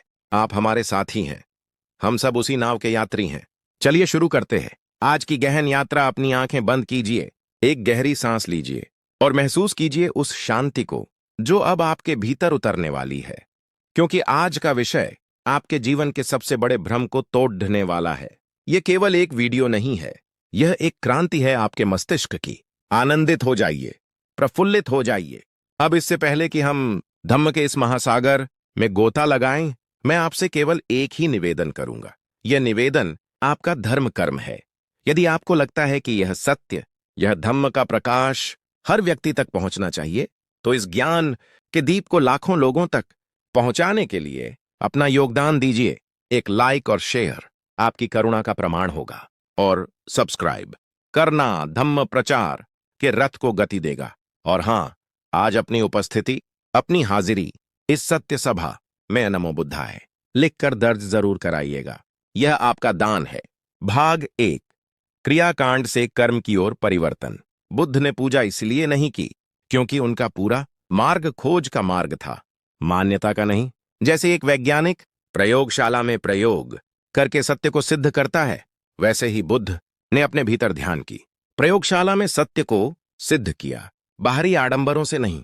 उन्होंने देखा कि कर्मकांड, पूजा पाठ केवल मन को एक तात्कालिक सांत्वना देते हैं, मूल दुख को नहीं मिटाते। ठीक वैसे ही जैसे शरीर पर पट्टी बांध देने से घाव ठीक नहीं होता, बल्कि भीतर की दवाई उसे ठीक करती है, वैसे ही बाहरी पूजा से चित्त शुद्ध नहीं होता, भीतर का शील, नैतिकता उसे शुद्ध करता है। बुद्ध ने पूजा के बाहरी रूप को छोड़कर उसके आंतरिक वास्तविक अर्थ को स्थापित किया, जिसे आराधना नहीं बल्कि आचरण कहा गया। यदि कोई व्यक्ति मंदिर में दीपक जलाता रहे लेकिन बाहर आकर चोरी करे, तो वह दीपक व्यर्थ है। इसके विपरीत यदि वह अपने जीवन में झूठ बोलना छोड़ दे और सत्य के मार्ग पर चले, तो वह शील का दीपक अपने आप जल जाता है। बुद्ध की शिक्षाएं स्पष्ट रूप से बताती हैं कि मन की शुद्धि ही एकमात्र वास्तविक पूजा है। जब हम किसी देवता पर फूल चढ़ाते हैं तो वह फूल अगले दिन मुरझा जाता है, लेकिन जब हम अपने भीतर मैत्री, सभी के प्रति प्रेम का फूल विकसित करते हैं, तो वह फूल जन्मों जन्मों तक सुगंध फैलाता रहता है। उन्होंने यह जान लिया था कि दुख का कारण बाहर बैठा कोई देवता या कोई श्राप नहीं है, बल्कि हमारे भीतर की तृष्णा, अतृप्त इच्छाएं और अज्ञान है। ठीक उसी तरह जैसे अंधेरे कमरे में मोमबत्ती जलाने से अंधेरा दूर होता है, कमरे के बाहर जाकर दीपक जलाने से नहीं, वैसे ही अपने भीतर प्रज्ञा, ज्ञान का प्रकाश करने से अज्ञान का दुख दूर होता है, बाहरी क्रियाओं से नहीं। बुद्ध ने मूर्तियों की आराधना के स्थान पर गुणों की आराधना सिखाई। यदि आप बुद्ध की प्रतिमा पर सोने का मुकुट चढ़ाते हैं लेकिन स्वयं संतोष, कंटेंटमेंट के गुण को नहीं अपनाते, तो वह मुकुट केवल धातु है। लेकिन जब आप करुणा, कंपैशन का आचरण करते हैं, तो आप स्वयं बुद्ध के गुणों को धारण करके उन्हें सबसे कीमती भेंट देते हैं। बुद्ध का पूरा ध्यान वर्तमान कर्म पर केंद्रित था, न कि किसी भविष्य के वरदान पर। एक व्यक्ति दिन भर बुरे कर्म करके शाम को मंदिर में घंटी बजाता है और सोचता है कि उसके पाप धुल जाएंगे। यह ठीक वैसा ही है जैसे कोई व्यक्ति जहर पीकर यह उम्मीद करे कि मंदिर का प्रसाद उसे बचा लेगा। बुद्ध ने इस भ्रम को तोड़ा और बताया कि आपके प्रत्येक क्षण का कर्म ही आपकी नियति है, कोई देवता नहीं। उन्होंने दैवीय हस्तक्षेप के स्थान पर मानवीय उत्तरदायित्व को सर्वोच्च स्थान दिया। उन्होंने यह सिखाया कि यदि आपके खेत में खरपतवार है तो केवल बारिश के लिए पूजा करने से कुछ नहीं होगा, आपको स्वयं जाकर खरपतवार निकालनी होगी और बीज बोने होंगे। उसी प्रकार जीवन के दुखों को दूर करने के लिए ध्यान और नैतिकता रूपी कर्म ही करने होंगे, बाहरी पूजा नहीं। बुद्ध के लिए 4 आर्य सत्य, 4 नोबल ट्रूथ्स ही सबसे बड़ा यज्ञ थे। जिस प्रकार एक किसान पहले खेत की पहचान करता है, फिर बीज डालता है और अंत में फसल काटता है, उसी प्रकार बुद्ध ने पहले दुख को पहचाना। सत्य 1, दुख है। फिर दुख के कारण को पहचाना। सत्य 2, दुख का कारण तृष्णा है। फिर दुख के निरोध को पहचाना। सत्य 3, दुख का अंत संभव है और अंत में दुख निरोध का मार्ग। सत्य 4, अष्टांगिक मार्ग दिया। यह ज्ञान का यज्ञ है, फूलों का नहीं।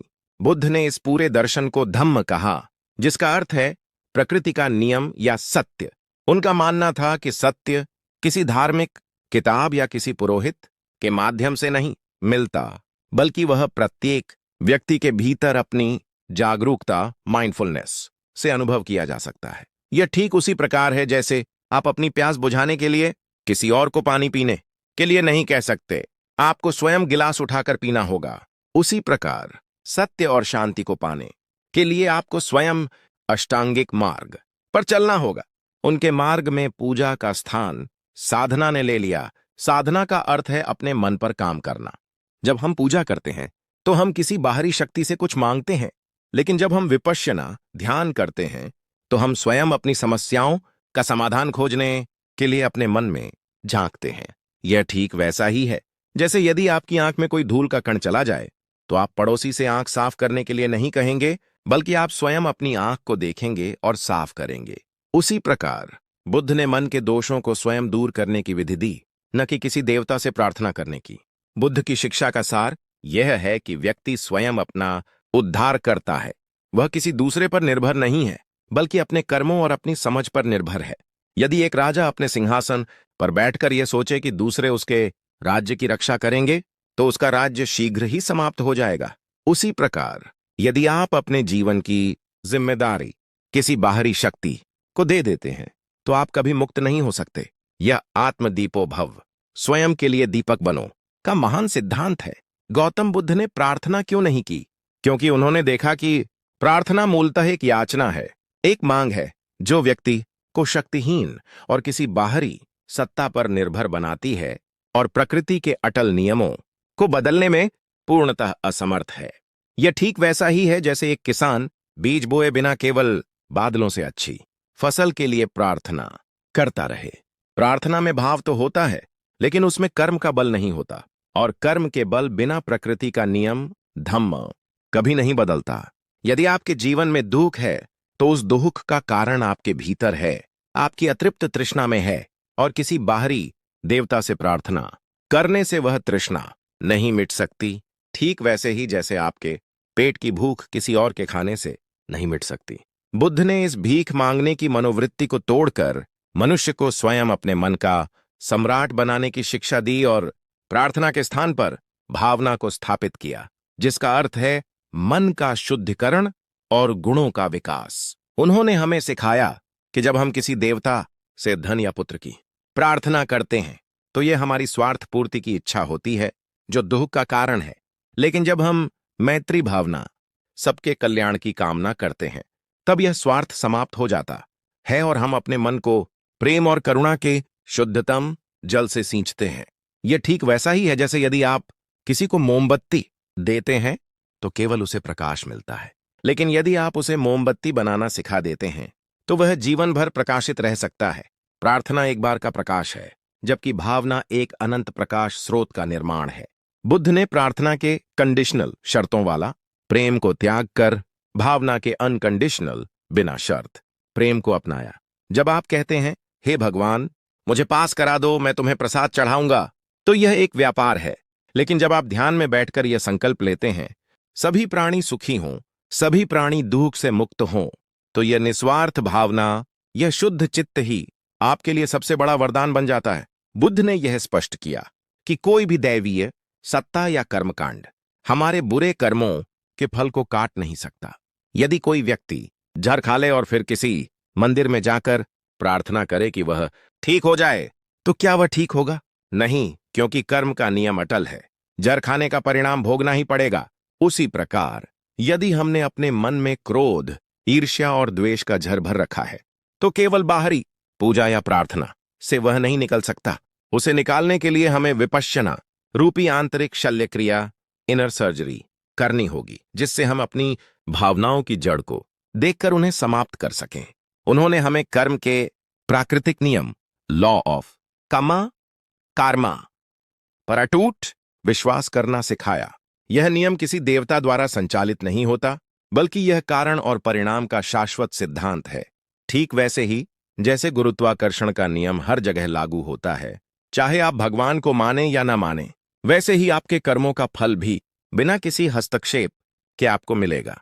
प्रार्थना के साथ साथ बुद्ध ने बाह्य शुद्धता के सभी कर्मकांडों को भी त्याग दिया और उनके स्थान पर शील, मॉरल कंडक्ट की आंतरिक शुद्धता को सर्वोपरि माना। उस समय लोग गंगा जैसी पवित्र नदियों में स्नान करके या विशेष प्रकार के व्रत करके ये मानते थे कि उनके पाप धुल जाएंगे। बुद्ध ने इस भ्रम को दूर किया और पूछा, क्या एक बगुला जो मछली पकड़ने के लिए नदी में घंटों खड़ा रहता है पवित्र हो जाता है? क्या एक चोर जो स्नान करके बाहर आता है चोरी करना बंद कर देता है? नहीं। उन्होंने कहा कि पानी केवल शरीर को साफ करता है, मन को नहीं। यदि आपके मन में लालच, घृणा और अज्ञान का मैल भरा है, तो आप दुनिया के सबसे पवित्र जल में भी स्नान कर लें, आपका मन अशुद्ध ही रहेगा। मन की वास्तविक शुद्धता पंचशील 5 प्रिसेप्ट्स के पालन से आती है।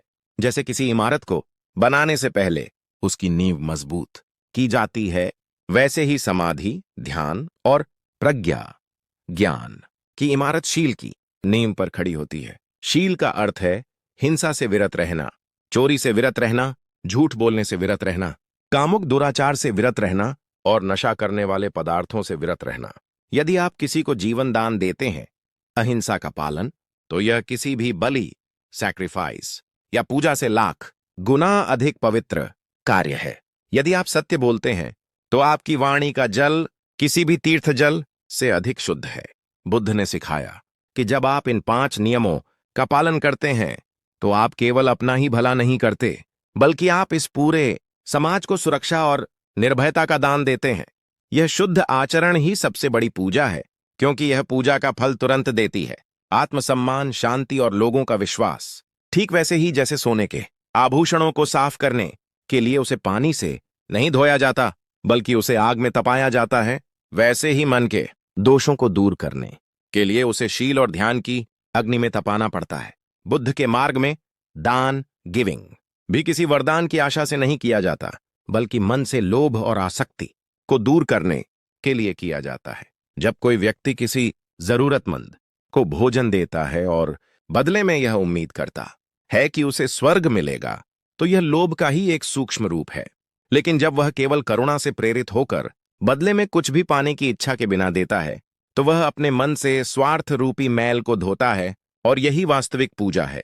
यह दान, यह त्याग बुद्ध के मार्ग का सबसे बड़ा यज्ञ है। उन्होंने पशुओं की बलि, एनिमल सैक्रिफाइस जैसी क्रूर प्रथाओं की भर्त्सना की और कहा कि यदि आप किसी को कुछ देना ही चाहते हैं, तो भयभीत प्राणियों को अभय दान, फियरलेसनेस दो, उन्हें जीवन दो। यदि आप यज्ञ करना चाहते हैं, तो अपनी अहंकार की बलि दो, अपने क्रोध की बलि दो, अपने लोभ की बलि दो। यह आंतरिक त्याग ही परम पवित्र है।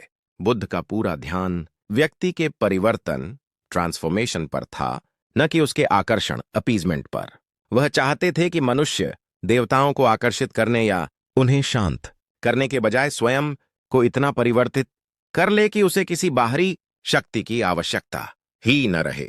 यह ठीक वैसे ही है जैसे एक बच्चा शुरू में अपने माता पिता पर निर्भर रहता है, लेकिन बड़ा होकर स्वयं खड़ा हो जाता है और अपनी रक्षा स्वयं करता है। बुद्ध हमें आध्यात्मिक रूप से वयस्क बनाना चाहते थे, ताकि हम दुख के सामने रोएं नहीं, बल्कि प्रज्ञा के बल पर उसका सामना करें। यह बुद्ध की महान करुणा का प्रमाण है कि उन्होंने मनुष्य को किसी भी बाहरी बंधन या अंध विश्वास से मुक्त कर दिया और उसे पूरी तरह से स्वतंत्र, सेल्फ डिपेंडेंट बना दिया। बुद्ध ने अंधविश्वास को क्यों नकारा?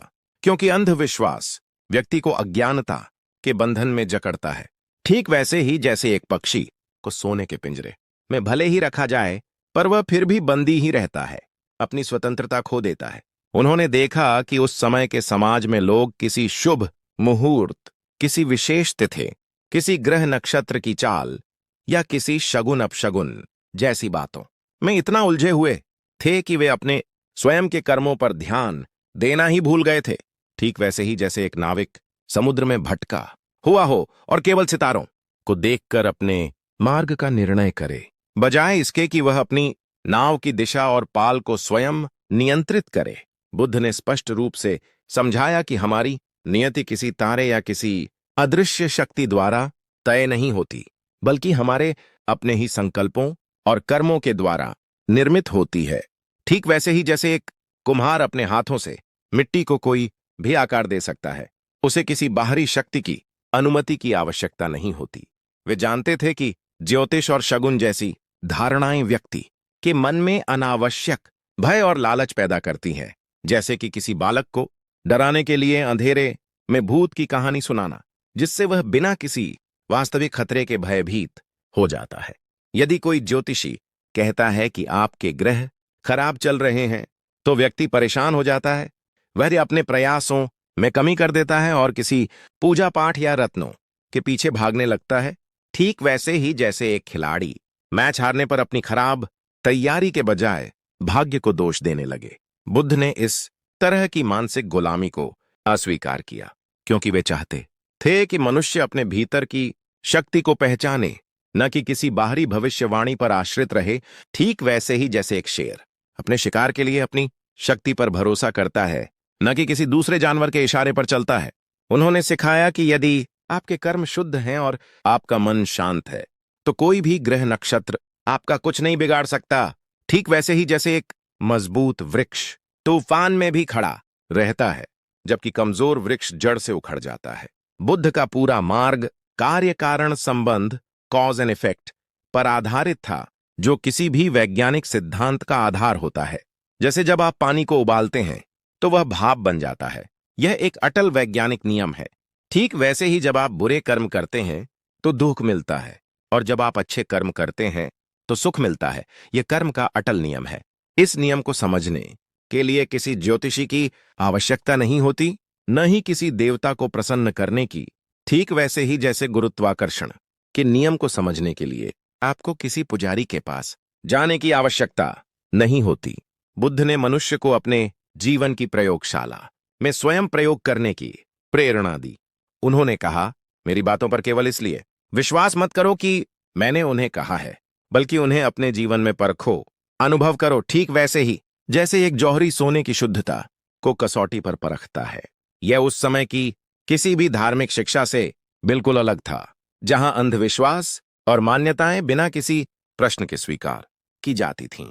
जैसे एक डॉक्टर किसी बीमारी का निदान करके उसकी जड़ तक पहुंचता है और फिर दवा देता है, न कि केवल लक्षणों पर पट्टी बांधता है, वैसे ही बुद्ध ने दुख रूपी बीमारी का कारण खोजा और उसका इलाज अष्टांगिक मार्ग के रूप में प्रस्तुत किया। यह मार्ग किसी भी तरह के अंध विश्वास या जादू टोने से बिल्कुल परे था, क्योंकि यह पूर्णतः व्यावहारिक, तार्किक और अनुभवजन्य था। उन्होंने यह नहीं कहा कि यह करो और तुम्हें स्वर्ग मिलेगा, बल्कि उन्होंने कहा, यह करो और तुम स्वयं अनुभव करोगे कि तुम्हारे भीतर शांति और दुख का अभाव कैसे बढ़ता है। ठीक वैसे ही जैसे एक माली पौधा लगाकर यह नहीं कहता कि कल इसमें फल आ जाएंगे, बल्कि वह उसे सींचता है और जानता है कि समय आने पर फल स्वयं ही लगेंगे। अब हम अष्टांगिक मार्ग की वैज्ञानिकता को समझते हैं। यह कोई रहस्यमयी मार्ग नहीं है, बल्कि एक स्पष्ट, क्रमबद्ध और चरण दर चरण प्रक्रिया है। ठीक वैसे ही जैसे एक वैज्ञानिक किसी प्रयोग को सफलतापूर्वक करने के लिए निश्चित चरणों का पालन करता है। सम्यक दृष्टि, राइट अंडरस्टैंडिंग, यह सबसे पहला और महत्वपूर्ण कदम है। जैसे कि किसी यात्रा पर निकलने से पहले आपको पता होना चाहिए कि आपको कहां जाना है और आपका उद्देश्य क्या है। सम्यक दृष्टि का अर्थ है जीवन के 4 आर्य सत्यों को ठीक से समझना। दुख है, दुख का कारण है, दुख का निरोध संभव है और दुख निरोध का मार्ग है। यह समझना कि सब कुछ अनित्य है, बदलावशील, दुखमय है, असंतोषजनक और अनात्म है, स्वयं के नियंत्रण से परे एक स्थायी आत्मा नहीं है। यह ठीक वैसे ही है जैसे एक इंजीनियर किसी इमारत को बनाने से पहले उसकी नींव का पूरा नक्शा और सिद्धांत समझता है। यह कोई भावनात्मक विश्वास नहीं है, बल्कि वास्तविकता का तार्किक अवलोकन है। जैसे आप अपनी आंखों से देखते हैं कि सूरज पूरब से निकलता है। यह कोई अंधविश्वास नहीं, बल्कि यथार्थ है। सम्यक संकल्प, राइट थॉट इंटेंशन। एक बार जब आपको सम्यक दृष्टि मिल जाती है तो आपके विचार अपने आप शुद्ध होने लगते हैं। जैसे ही आप समझते हैं कि क्रोध दुख का कारण है, आपका संकल्प अपने आप क्रोध न करने का बन जाता है। ठीक वैसे ही जैसे जब एक व्यक्ति समझ जाता है कि शराब उसके स्वास्थ्य के लिए हानिकारक है, तो वह उसे छोड़ने का दृढ़ संकल्प करता है। सम्यक संकल्प का अर्थ है अहितकर विचारों जैसे घृणा, लोभ, हिंसा को त्याग कर हितकर विचारों जैसे प्रेम, करुणा, त्याग, अहिंसा को अपनाना। यह ठीक वैसा ही है जैसे आप अपने बगीचे से खरपतवार निकालकर सुंदर फूल लगाते हैं। यह मन की एक ऐसी दिशा है जो अंधविश्वास या भाग्य पर निर्भर नहीं करती, बल्कि आपके चेतन निर्णय पर आधारित होती है। सम्यक वाणी, राइट स्पीच। जब आपके विचार शुद्ध होते हैं तो आपकी वाणी भी अपने आप शुद्ध हो जाती है। ठीक वैसे ही जैसे एक साफ स्रोत से हमेशा साफ पानी ही निकलता है। सम्यक वाणी का अर्थ है झूठ न बोलना, कठोर वचन न बोलना, चुगली न करना और व्यर्थ की बातों से बचना। इसके बजाय ऐसी बातें बोलना जो सत्य हों, सुखद हों, हितकर हों और एकजुटता पैदा करने वाली हों। जैसे एक कुशल चिकित्सक अपने शब्दों से रोगी को सांत्वना और विश्वास दिलाता है, वैसे ही सम्यक वाणी दूसरों के मन में शांति और सकारात्मकता लाती है। यह कोई बाहरी नियम नहीं है, बल्कि आपके आंतरिक संकल्प और दृष्टि का प्रत्यक्ष परिणाम है। सम्यक कर्मांत, राइट एक्शन। जब आपके विचार और वाणी शुद्ध होती है तो आपके कर्म भी स्वतः ही शुद्ध हो जाते हैं। ठीक वैसे ही जैसे एक अच्छे बीज से हमेशा अच्छा फल ही आता है। सम्यक कर्मांत का अर्थ है हिंसा न करना, चोरी न करना और कामुक दुराचार से बचना। इसके बजाय दूसरों के प्रति दयालु होना, ईमानदारी से जीवन यापन करना और संयमित जीवन जीना। यह ठीक वैसे ही है जैसे एक कुशल कलाकार अपने हाथों से सुंदर चित्र बनाता है, न कि उन्हें नष्ट करता है। ये कर्म किसी बाहरी भय से नहीं, बल्कि आंतरिक समझ और करुणा से उत्पन्न होते हैं, जो किसी भी अंधविश्वास से अधिक शक्तिशाली होते हैं। सम्यक आजीविका, राइट लाइवलीहुड। जब आपके कर्म शुद्ध होते हैं तो आप अपनी आजीविका, रोजी रोटी भी ईमानदारी और नैतिकता से कमाते हैं। ठीक वैसे ही जैसे एक साफ पानी का झरना कभी कीचड़ नहीं पैदा करता, सम्यक आजीविका का अर्थ है ऐसे काम धंधों से दूर रहना जिनसे दूसरों को नुकसान पहुंचता हो, जैसे हथियार बेचना, मांस का व्यापार करना, शराब बेचना, जहर बेचना या छल कपट करना। इसके बजाय ईमानदारी से, नैतिक तरीकों से और किसी को नुकसान पहुंचाए बिना अपनी रोजी रोटी कमाना। यह ठीक वैसा ही है जैसे एक वृक्ष दूसरों को फल और छाया देता है, न कि उन्हें नुकसान पहुंचाता है। यह समझ कि आपके जीवन यापन का तरीका भी आपके आंतरिक और बाहरी शांति को प्रभावित करता है, किसी भी ज्योतिषीय गणना से अधिक महत्वपूर्ण है। सम्यक व्यायाम, राइट एफर्ट। यह अष्टांगिक मार्ग का वह हिस्सा है जो लगातार प्रयास और आत्मनियंत्रण पर जोर देता है। ठीक वैसे ही जैसे एक पहलवान लगातार अभ्यास से अपनी शक्ति बढ़ाता है। सम्यक व्यायाम का अर्थ है गे उत्पन्न न हुए अकुशल विचारों को उत्पन्न न होने देना, ख उत्पन्न हुए अकुशल विचारों को त्यागना, खई उत्पन्न न हुए कुशल विचारों को उत्पन्न करना और घ उत्पन्न हुए कुशल विचारों को बनाए रखना और विकसित करना। यह एक प्रकार की मानसिक बागवानी है जहां आप अपने मन से खरपतवार निकालते हैं और अच्छे पौधों को सींचते हैं। ठीक वैसे ही जैसे एक माली अपने बगीचे की लगातार देखभाल करता है। यह किसी बाहरी शक्ति पर निर्भरता नहीं, बल्कि आपकी अपनी इच्छा शक्ति और प्रयास का प्रतीक है, जो किसी भी भाग्यवादी सोच को नकारता है। सम्यक स्मृति, राइट माइंडफुलनेस। यह ध्यान का वह महत्वपूर्ण अंग है जहां आप अपने वर्तमान क्षण में पूरी तरह जागरूक रहते हैं। ठीक वैसे ही जैसे एक चौकीदार अपने क्षेत्र में हर गतिविधि पर पैनी नजर रखता है। सम्यक स्मृति का अर्थ है अपने शरीर, अपनी भावनाओं, अपने मन और अपने विचारों के प्रति लगातार जागरूक रहना। यह देखना कि कैसे विचार आते हैं और चले जाते हैं, भावनाएं उठती हैं और शांत होती हैं, बिना किसी प्रतिक्रिया या निर्णय के। यह ठीक वैसे ही है जैसे एक वैज्ञानिक किसी प्रयोग का अवलोकन करता है। वह हस्तक्षेप नहीं करता, केवल देखता है कि क्या हो रहा है। यह जागरूकता हमें अंधविश्वासों के जंजाल से मुक्त करती है, क्योंकि जब हम अपने भीतर की वास्तविकता को सीधे देखते हैं तो बाहरी भ्रम अपने आप दूर हो जाते हैं। सम्यक समाधि, राइट कॉन्सेंट्रेशन। यह मार्ग का अंतिम चरण है जहां मन पूरी तरह से एकाग्र और शांत हो जाता है। ठीक वैसे ही जैसे एक गहरे शांत तालाब में पानी बिल्कुल स्थिर होता है और उसमें सब कुछ स्पष्ट दिखाई देता है। सम्यक समाधि का अर्थ है मन को एक बिंदु पर केंद्रित करके गहन ध्यान की अवस्था में प्रवेश करना, जिससे प्रज्ञा उच्च ज्ञान का उदय होता है। यह मन को इतनी गहराई से शांत करना है कि वह भ्रम और अज्ञान के पार देख सके। यह ठीक वैसा ही है जैसे एक दूरबीन से देखने पर दूर की चीजें स्पष्ट दिखाई